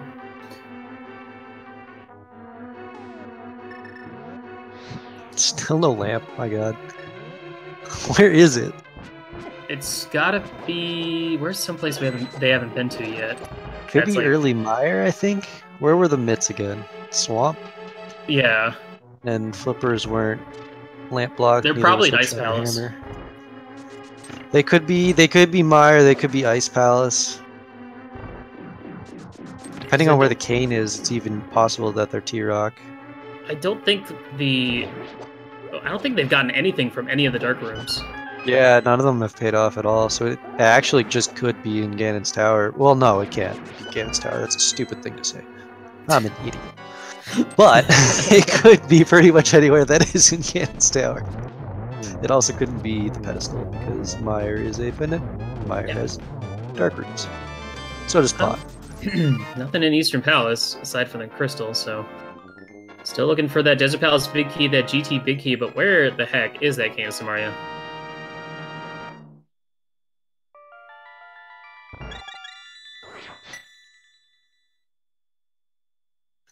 I wonder when he chooses to go to Ice, because that's probably a really good place to check.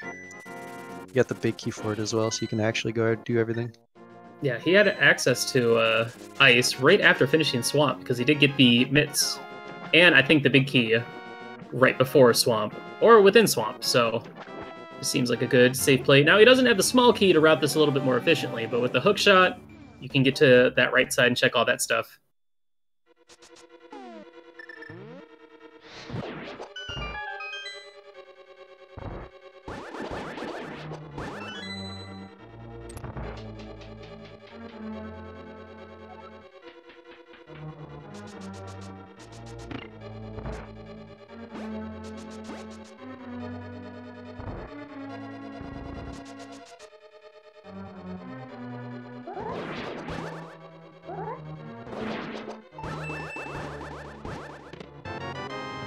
Oh, wow. Cane of Somaria right off the bat. First chest in Ice Palace, so... But it looks like Andy's going to opt to go ahead and finish it, because that pedestal, or that green pendant could still lead to the G-Tower big key or the Desert Palace big key. So, depending on how the rest of this dungeon goes, Andy could find go mode within this dungeon. Or at least his own personal go mode. But who knows? Maybe Lamp is also sitting in here as well. Oh god. I know, that was so... He almost got hugged. Those berries are so awful. They always love to like just get in the way, and you're like, you want to hit them, but then they're gonna split up into two, and then be even more obnoxious. And it's not terrible when you hit them, but when you're moving as fast as Andy does, he places the bomb early, so he's already got the bomb in his hand. So it's you either throw the bomb and waste a lot of time trying to move them, or you just hope they don't hit you, throw the bomb and make sure it works. And if they bumped into him, he would have dropped that, bombed himself, bombed the berries, and wasted time. Mm-hmm. Barely squeezed by, though. You know, for the most part, this game has pretty good hitboxes, I'd say. Unless you're trying to use the hammer, then not. But aside from that, it's not bad.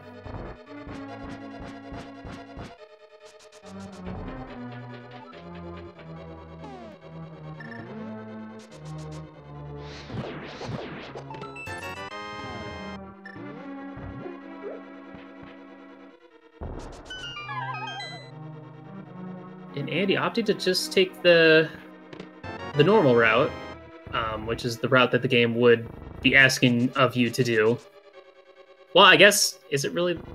Never mind, I don't know what I'm talking about. They could go the other way. I guess I was thinking if they didn't have the hookshot, but they have the hookshot, so... If the game wanted you to do this in Keysanity mode, maybe.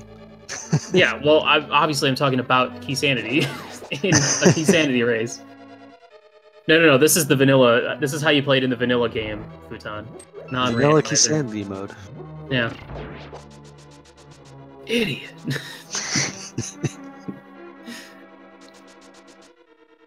He didn't hover the gap. Wow. Or bomb jump it. Only one idiot knows that bomb jump. Look, there's so many bomb jumps in Ice Palace, you might as well bomb jump them all.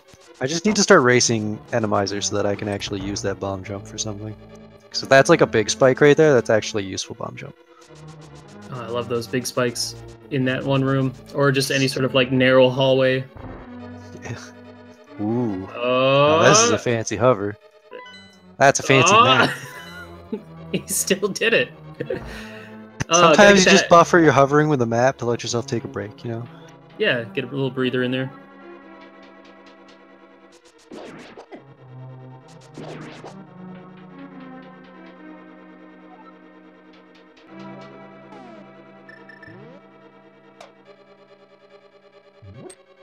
Alright, curious to see if Ice Palace still has any sort of value outside of that first chest. Yeah. Do you go through T-Rock afterwards and just clear what you can? Well, he does have 3 small keys for T-Rock. He can't check does he? one middle. He does. Okay. Then yeah, that's a good idea. Oh There's boy, a vanilla small key. Oh, good. Now we can route this dungeon more efficiently. Oh, wait. He's already done everything. Oh, that's frustrating. We need a new statistic in the menu, in the credits that says doors unlocked. So that 100% requires you to unlock every door afterwards as well. Even some of the useless ones, like in Mire and Skullwood, or all of the useless ones. All of the useless ones. If you have a key left in your inventory, you're just a thief. It's always a cool hookshot, the way he hookshots the ledge beside the stairs and just clips right in. Yeah, it's it's even faster than dashing in there because of the weird ice physics dashing. But it's nice to do if you don't have the boots as well.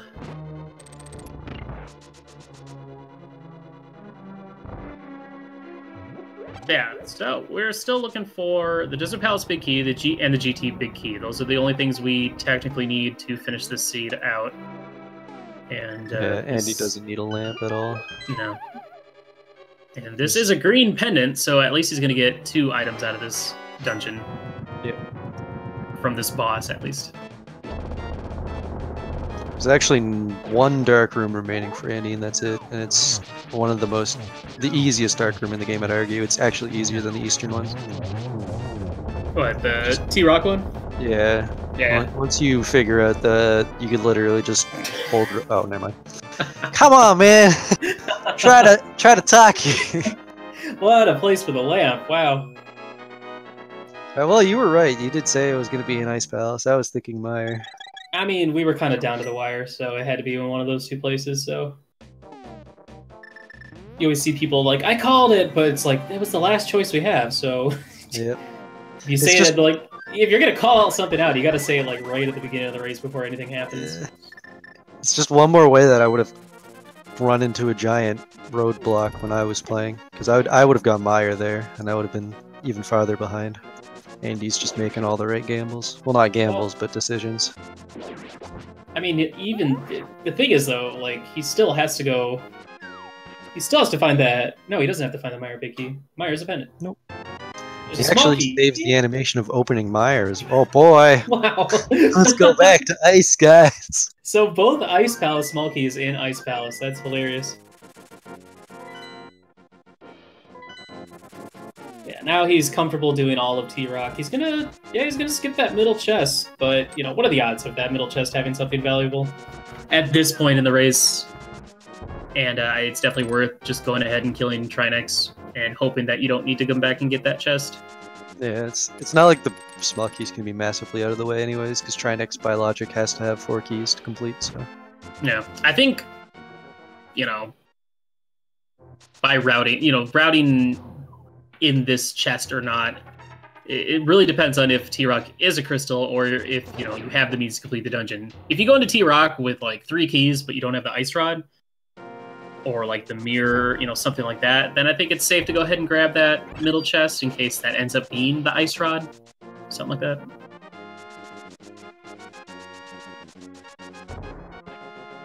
Wow. I feel upset that I wasn't asked that question. Willard, what can be on Pedestal? Big 20. Desert Big Key is pretty much the only thing I see. I guess GT as well. Both of the remaining items that are required can be on the pedestal.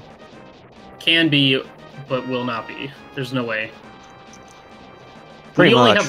We only have one pod One small pod key. key. Like, I mean, we said that. I can't remember what race it was, but there was a race where pod had basically 0 small keys, and we were like, well, pod has to be a pendant. There's no way. And then just key after key just fell into their lap.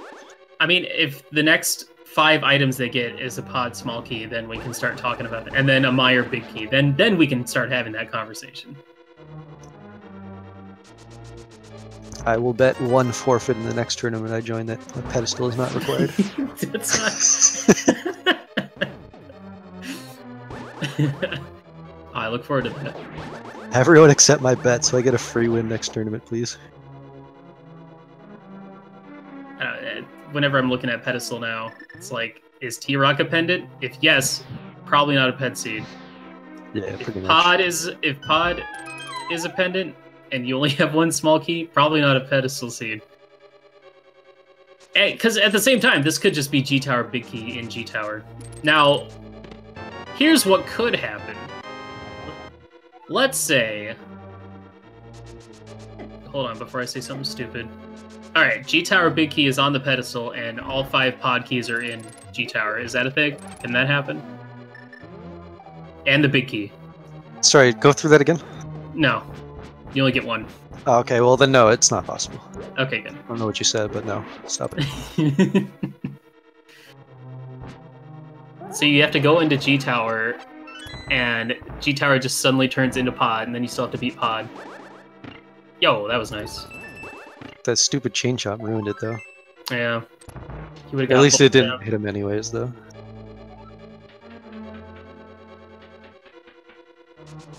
I was talking with Felix earlier, and there's actually a way you could 6-dip Turtle Rock in Keysanity. Why? Why? It would be the grossest thing ever.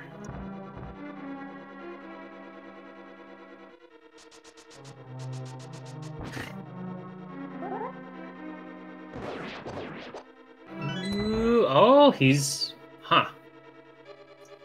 Pug in pajamas. That's cute.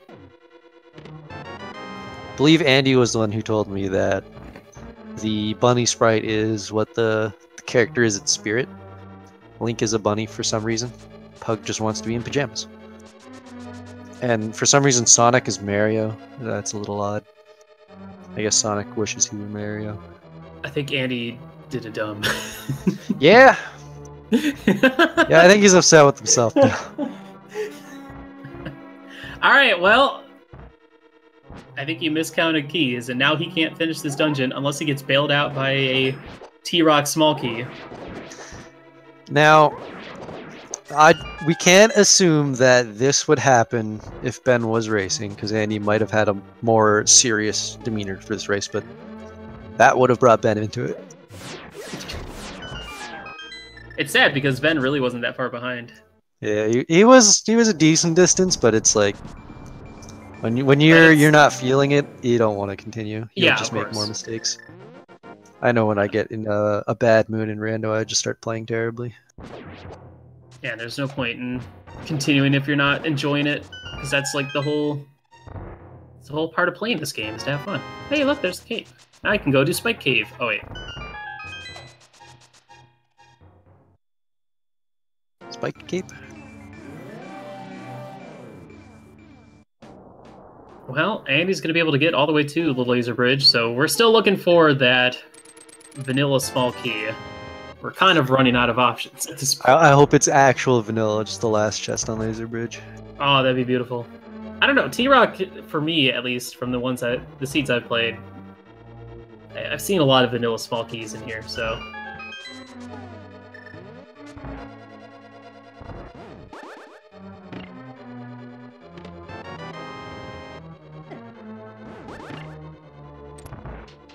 Alright, 4 more chests.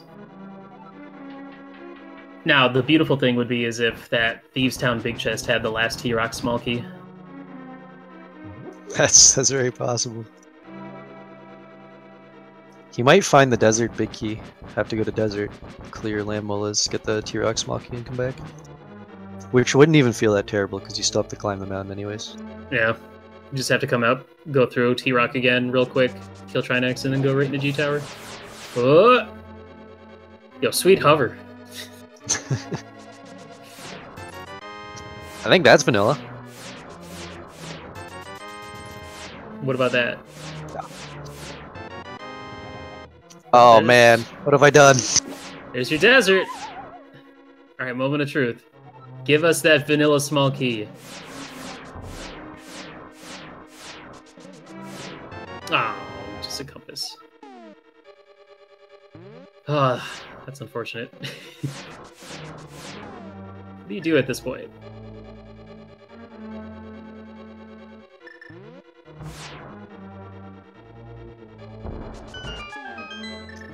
You flute away and save a portal?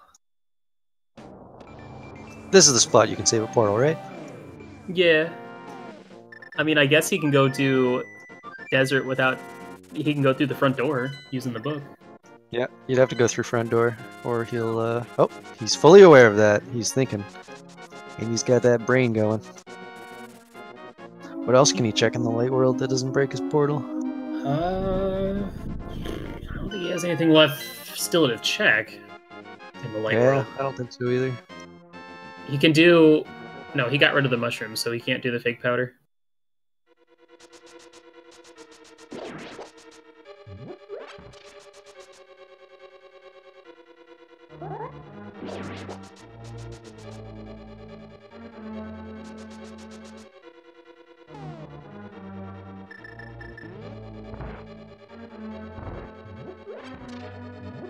So you got to be thinking that this... Yeah, he did. That's where he found his boots. Oh yeah. Oh, that's something else. For a second, I thought that was. I was hoping that was going to be the GT big key. Yeah. That would have been pretty awesome. And then you get the Turtle Rock small key right off of Land Molas too. Just the dream. Land Molas 2 or Land Molas as well? The first one. So, Land Molas 2 in G-Town? Excuse me? I'm gonna have to ask Ben to come here and replace you. Oh. What? I'm not the one making mistakes, it's you. Wow. Wow.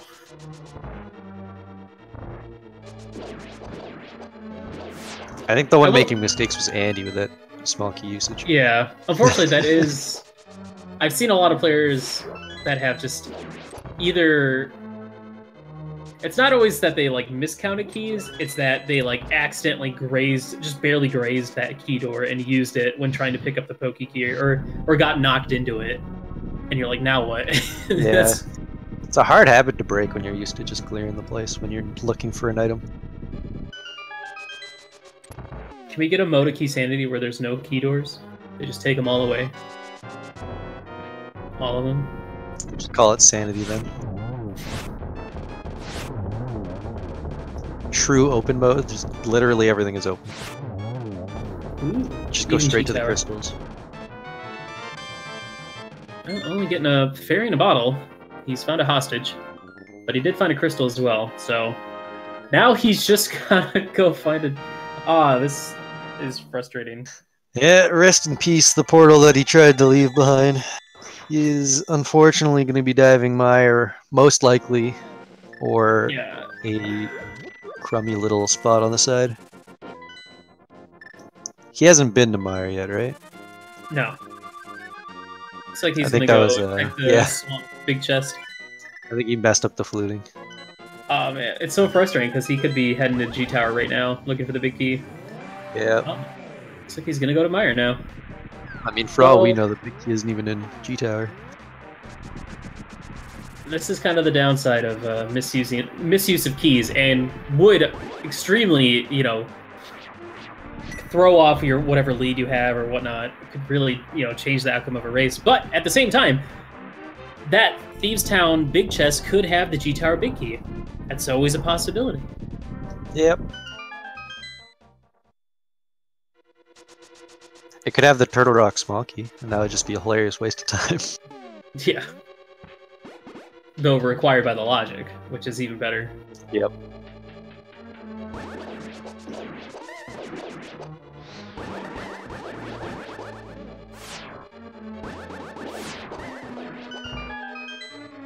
Nice use of Fire Rod and Sword Beams to clear that room relatively efficiently.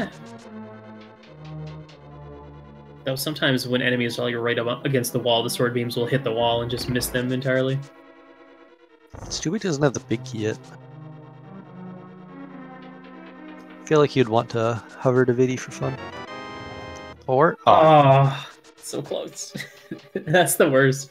It's like when you're trying to find the G Tower big key and you keep on finding the other big keys instead. Yeah, I think in this scenario though, he'd still continue clearing because you're still in that search for GT big key. So yeah, you're here. You might as well continue. Oh my god, this is cruel. This is gonna be up and down.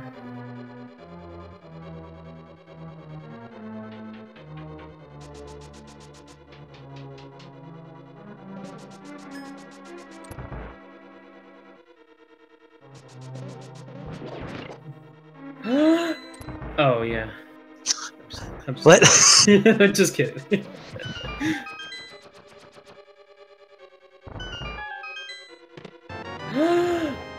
Oh. Wow, everything's a small key. This is amazing. Andy, we're not laughing with you. We're laughing at you, just to let you know. Yep.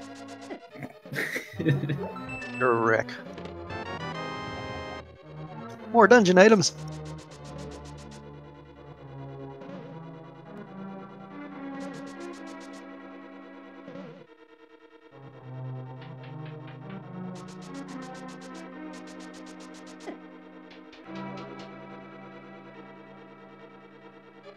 So he's not checking the vanilla big key chest. And he's not using his spare small key to check this chest. Womp.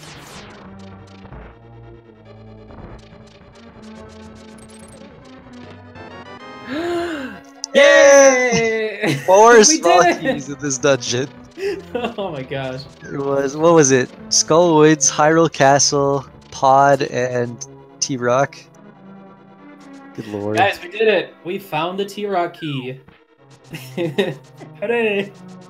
But now he still has to go check this because he's still looking for that GT big key. But at this point, I can safely assume that he's going to go ahead and beat Trihex and just go straight into G Tower and hope the big key's in there. Yeah, there's no reason to go to Pod to try and find that. But Pod does open up a lot of options.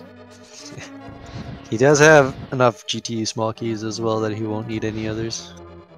But yeah, this is kind of that frustrating part of the game where it's like, if this was, like, you know, this was a race, still a race, where time is of the essence, do you opt to just go straight to GT and hope it's there? Or do you still check a few overworld items? Or other dungeon items? Because it's like, a full clear G-Tower basement takes forever. I think it's still got the best density of items to get. Yeah, true. I think he has to go with that option, then clear the tower. Especially because when killing Agate 2, it puts him right next to Pod, so you can just walk there. Although, I guess at the same time, you're probably going to get a lot more small keys in GT. It might even have been required to go to GT to get some Pod small keys. Where is he going? I don't know. He's not going to Pod. I'm pretty confused. Yep, he's not going anywhere. I wanted to get some mileage on the pug. Now he's going to Pod. It's a really interesting decision.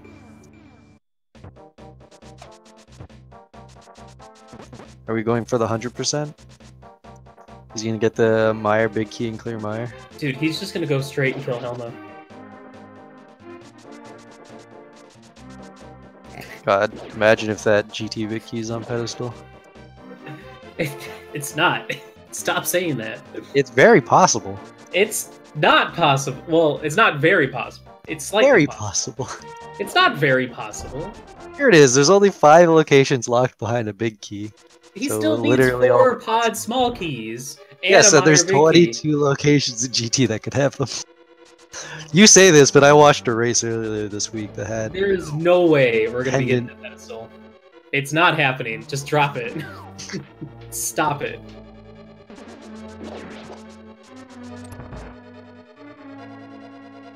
But we are going to go see 4 or 5 items coming up, including a hammer jump or hover. Just a fiber. Hey, another fiber.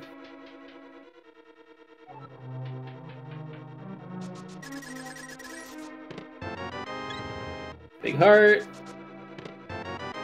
Compass. You see us hammer you up here. I mean, here's the thing. Like, he's going for chest density, but what if the game was like, no, you're supposed to use the small key just to check that one vanilla big key chest. That's where the G Tower big key is. And now he has to go like full clear pot GT to go find that instead. Think about it. That would be a little weird. I guess he Think doesn't have the about big it. key yet. No, he doesn't. Big 20.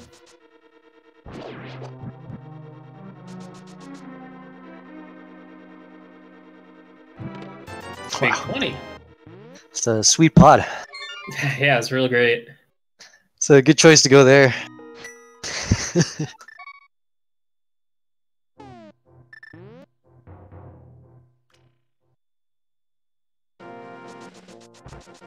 So now we get to see Trihex die, and for all we know, Trihex has that big key what we're talking about. Be interesting to see if... Well, I don't know. I don't know what...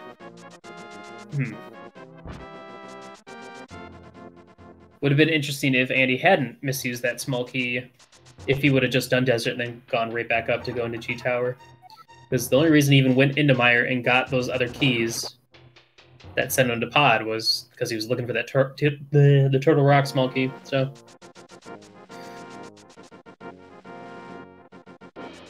yeah, this ain't over yet. We still got to find that one key, and it's everyone's favorite part about Keysanity is finding that G Tower big key. Are we going to put in our numbers between 1 and 22 and then have it not actually matter anyways because it's not there? Because it's at Pedestal Willard. What's a Pedestal Willard? Never heard of that one. Something cool that I wish would actually hang out with me. It's a little better than the other Willard I'm talking to. Wow. You're right, I need more requirements to hang out with me. Yep. 3 pendants to hang out with Willard.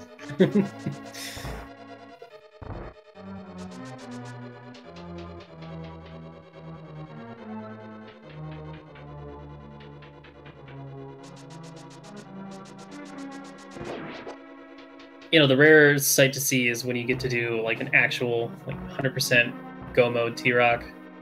If you play your cards right, well, if the seed allows it. The ability to just skip literally everything in this dungeon except killing Trihex is so satisfying.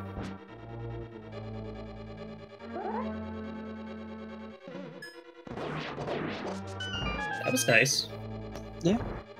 It's nice when the pattern for that room works out.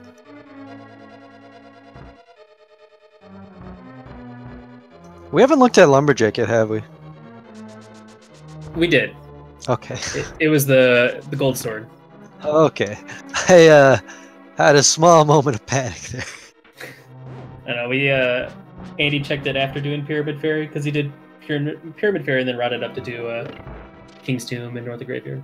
Ah, gotcha. I missed the mirror portion of that. Oh no, I actually remember that now. Yeah, I saw that.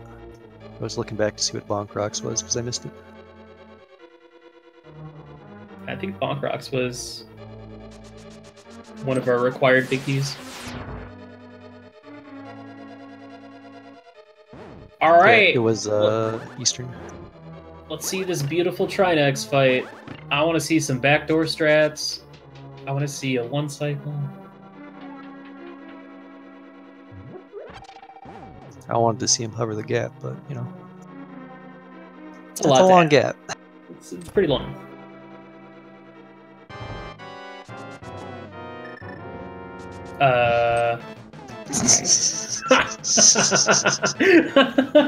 Dude, I did that. I did that in a race the other day.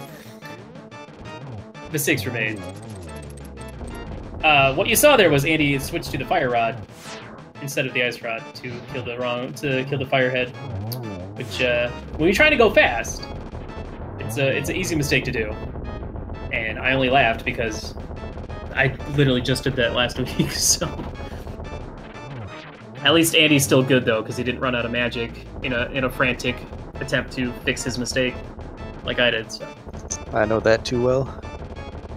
When I mess up the single fire rod shot, I just start missing everything after that. if I miss the first shot, I just mirror out and try again.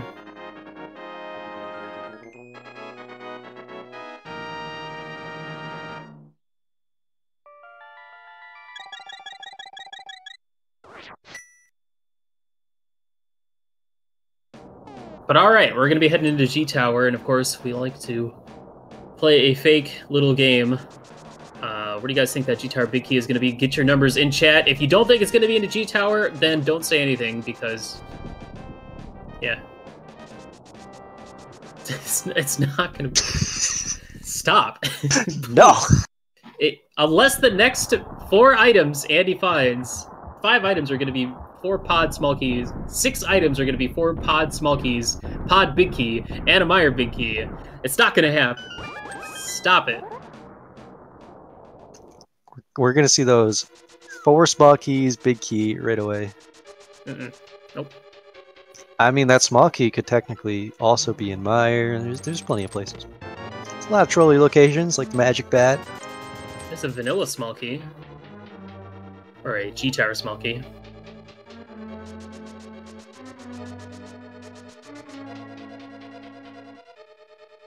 But Andy opted to do the normal route of checking the 2 chests on the right first, then going to the left. Probably making his way all the way down to Ice Armos. If he doesn't find that G Tower big key along the way, then he'll opt to fight them, go back, do right side. So the nice thing is, because there's a counter on the top of the screen, we don't have to count ourselves. But of course, that doesn't take into consideration the torch items. So Andy is currently at chest number 5. But there is the big key, chest number 5. And, yeah, so rip. It's a rip of that pedestal. Sorry, guys. It's still alive, I swear. Okay. I think Andy's going to be more than happy to get this seat over with, and clutching out with a nice little sub 2, of course. Yep, a little close if it's the sub 2. Might be like a 159. Just think how... I'm curious to see it. If someone wants to check how much time Andy lost because of that misuse of keys in T-Rock.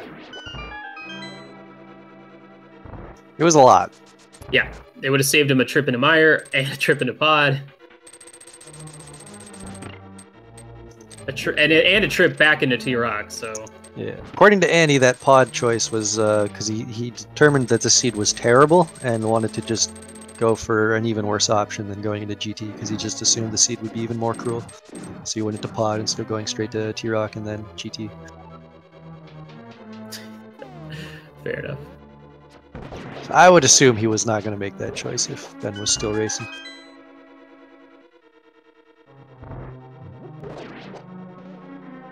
I'm assuming if Ben was still racing, we wouldn't have seen that play at all, because he would have not misused his Turtle Rock keys. Maybe. And that's kind of the thing, is like when you start to relax, when you don't really have... When it's not a race anymore, you kind of you're opening yourself up to more mistakes. Yeah. And that just seemed like a pretty easy error to make.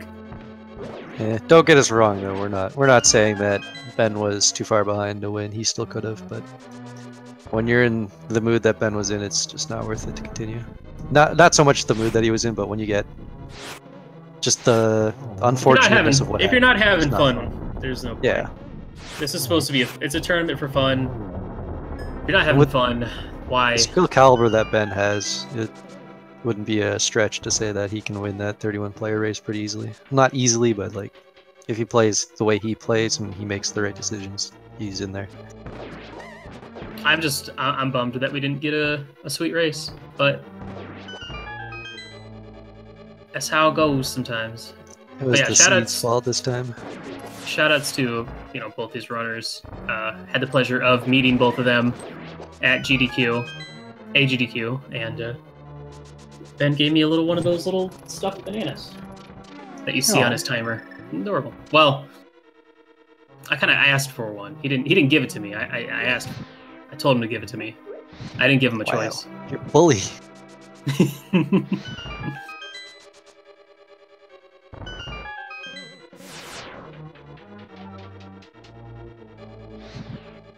Yeah, we can only hope that we will be seeing both these players again in the top 8 for sure, duking it out.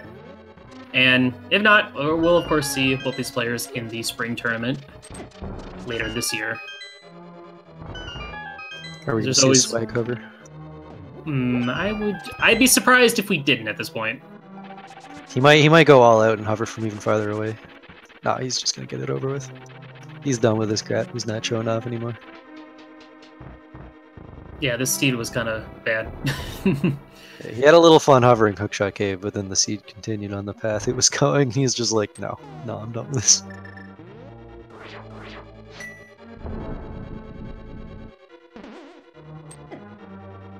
Okay.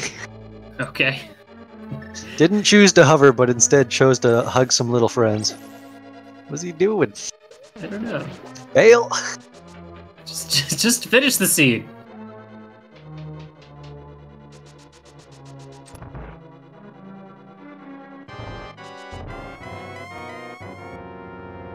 So I could see this this race not making it onto the YouTube channel. Not a highlight reel. We're gonna go ahead and burn this VOD when we're done here. Because not only are, when you're not in a race anymore, not only are you not like playing to the best of your abilities for the most part, us commentators aren't even. We're not even trying anymore. I believe there was like a good minute of no chatter during the Thieves Town because there wasn't much to talk about. But ooh, fails the clip out. Just tragic. He likes to clip out and hide under his own menu at the top left, but he didn't succeed it. No, I see him do that all the time. It's fun. All right, let's see this Ganon fight. Tempered sword, silvers, plenty of health, half magic. Well, he's at half magic, but should be easy peasy.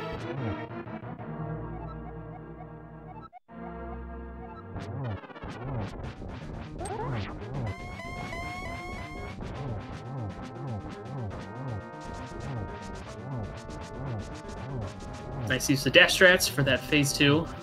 Very clean. Wow. Actually going for all of them. Whew.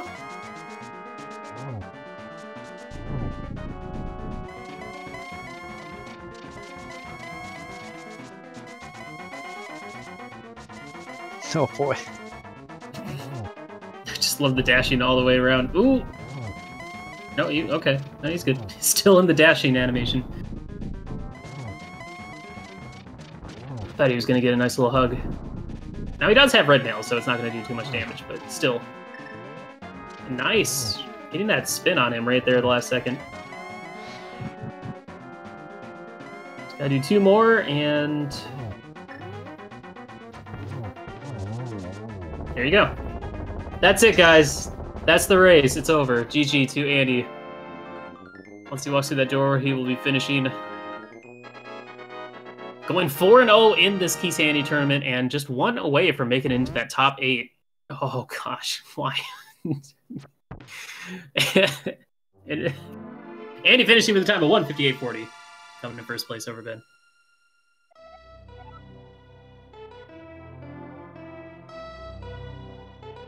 Not sure if Andy wants to come in and chit-chat about this one, but we will give him the option to.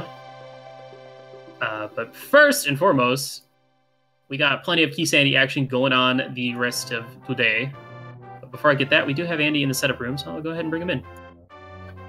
Welcome, Andy, on that quote-unquote race. How you feeling? Feeling pretty good. A little unfortunate with the way it ended up turning out, but what can you do? Yeah. True. It happens. And we saw it happen live. We saw that your couple mistakes going on along the way. Yeah. Apparently today was not a good hover day. That was a nice minute and a half gone maybe. Yeah. That and the T-Rock mistake.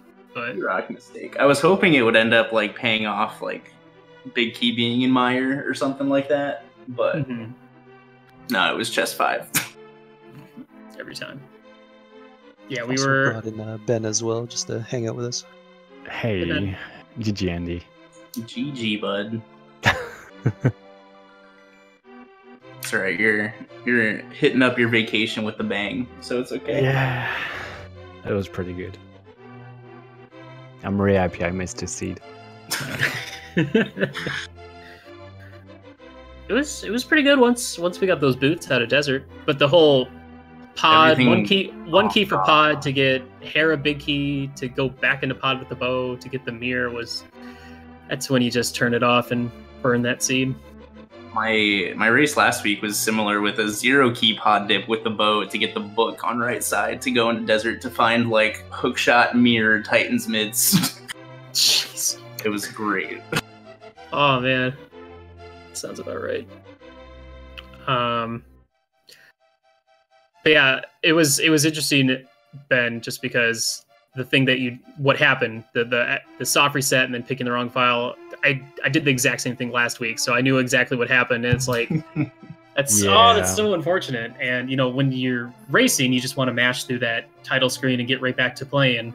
So yeah, I really had no idea. I always usually play with the first file name. It's just here I was playing with the last one because, well, I was wishing happy birthday to someone, and I was playing with her name. And so yeah, I did the soft reset I usually never do, to be honest. And then I just mashed. I was like, wait, did that not save earlier? And then I was like, well, I'm just gonna play. I know the start, I guess. But yeah, I was really off after that. And then after the next event quit, I was like, oh, I'm playing with Appy. But it was like 9 minutes in, so yeah, that was pretty bad. Yeah, it happens. When you decided to finally forfeit, you had just gone through Eastern Palace and found nothing, but all you had. I was actually thinking about going in pod, but I was like, I have 1 small key. I get 2 or 3 items. What's the point? And yeah, it's weird to know that it was the right play. But still, yeah, I was like, I cannot even really gamble much, I felt, so I was like, nothing was really paying off. And it was just really hard continuing playing after noticing the mistake. Yeah, if you're not in the right mindset for it, it's just, I don't know. It's not fun. But at the same time, we'll never know what this race could have been. Would Andy have made that T-Rock mistake had Ben still been in it? Would I Andy have wouldn't. wasted a minute and a half hovering on Hookshot Cave and failing a bunch? We'll never know. In Turtle Rock, I was like, I'm just gonna grab the Poke Key and leave so I can go get the crystal. And then I got a text message, and then just like completely zoned out. And then I opened that chest, and I'm like, wait. Was it a text message from Ben? Was he trying to throw you off? Oh man, but so yeah, then I was like, well, guess I'm praying for another Turtle Rock small key in here, and then I got the Desert big key, and I'm just like, damn. Yeah, we were wondering if that Thieves Town big chest was gonna have the other T-Rock small key. Oh man, I also got swamp big key in Mire, I think. So I was like, man, this is gonna suck. Yeah, thankfully that small key for T-Rock was sitting in there with the 3 other small keys in Mire, which was just that concept, like, is this it? It's not. Is this it? It's not. Is this it? Nope. And then finally it was it, so that was funny. I also couldn't believe I only found 2 pod small keys in the entire thing. Yeah, that's actually ridiculous. It's pretty easy to tell that when pod's appended. That's one of the easier ways to kind of quote unquote read the seed is like, how many pod keys do I have? When should I go to pod? But at the same time, all you needed was 1 to get exactly what you needed. So, but yeah, with this quote unquote race, Andy going to be moving on 4-0. Just got to win his next race next week to secure a spot in top 8. Ben will be 3-1 and has to win his next race if he wants to make it into that lovely tiebreaker race. So, any comments for those future races? Anything you guys? I'm sure Andy's probably like, just give me that big win so I can just go straight to top 8 because I want to play more Keysanity, right? My goal coming in was to at least go 4-1 to make it to the play-in race. So I'm set with no matter how the rest of the tournament goes. Mm-hmm. Yeah. There's a lot of heavy hitters still in the tourney that are sitting at 3-0, or even some that are sitting at 2-1 that could win out and make it in the tiebreaker. So, and with Keysanity, anything goes for the most part. Yeah, it's interesting the range of like actual Link to the Past like skill, I suppose, and all the people that are 3-0. You see a bunch of runners and then a bunch of non-runners. Mm-hmm. It's really interesting. Oh yeah, for sure. I mean, all it takes is one different routing option, like one single mistake or one single choice that can like sway the race by like 5 to 10 minutes. So, yep. That being said, bring on Chris next week. I'm waiting. Let's go. It's gonna be good. But yeah, any words, any comments, Ben, before we sign off? Yeah, I want to apologize to commentators for stream, tracker, and viewers, and obviously to Andy also. It should have been a good race. It wasn't because of me. It was really silly. But then, yeah, it was really way too hard for me to continue, and yeah, I'm just really sorry about that. And that's okay. We forgive you. We still love you, of course. So, and we look forward to both of y'all's next races next week. But yeah, that's gonna do it for us here on Speed Gaming with this race. Coming up on the schedule for Keysanity action, we have currently I believe a quad race going on over on quad race going on over on Link to the Past Randomizer 1. We have a bunch of races going on, but the next one that's going to be up on Speed Gaming will be at 8 p.m. Eastern. Korik Sigma, and then Dark Shadows Solski. So that'll be another quad race. So there's also plenty of other Speed Gaming action going on all the channels. So make sure to hit up Speed Gaming, follow those channels: Speed Gaming 1, Speed Gaming 2, 3, and 4, as well as the Link to the Past Randomizers 1 through 4 and Random Media. Thanks again to our tracker, Miss Metroid, for doing a fantastic job tracking this race, and of course to Feasel and all the folks at Speed Gaming for putting on the show, and of course to my good friend Futon for joining me on commentary. Thank you, Willard, and thank you for coming along with us. Yeah, and thanks of course to all our viewers out there watching. Thank you guys, and we'll see you at the next one. Hey, did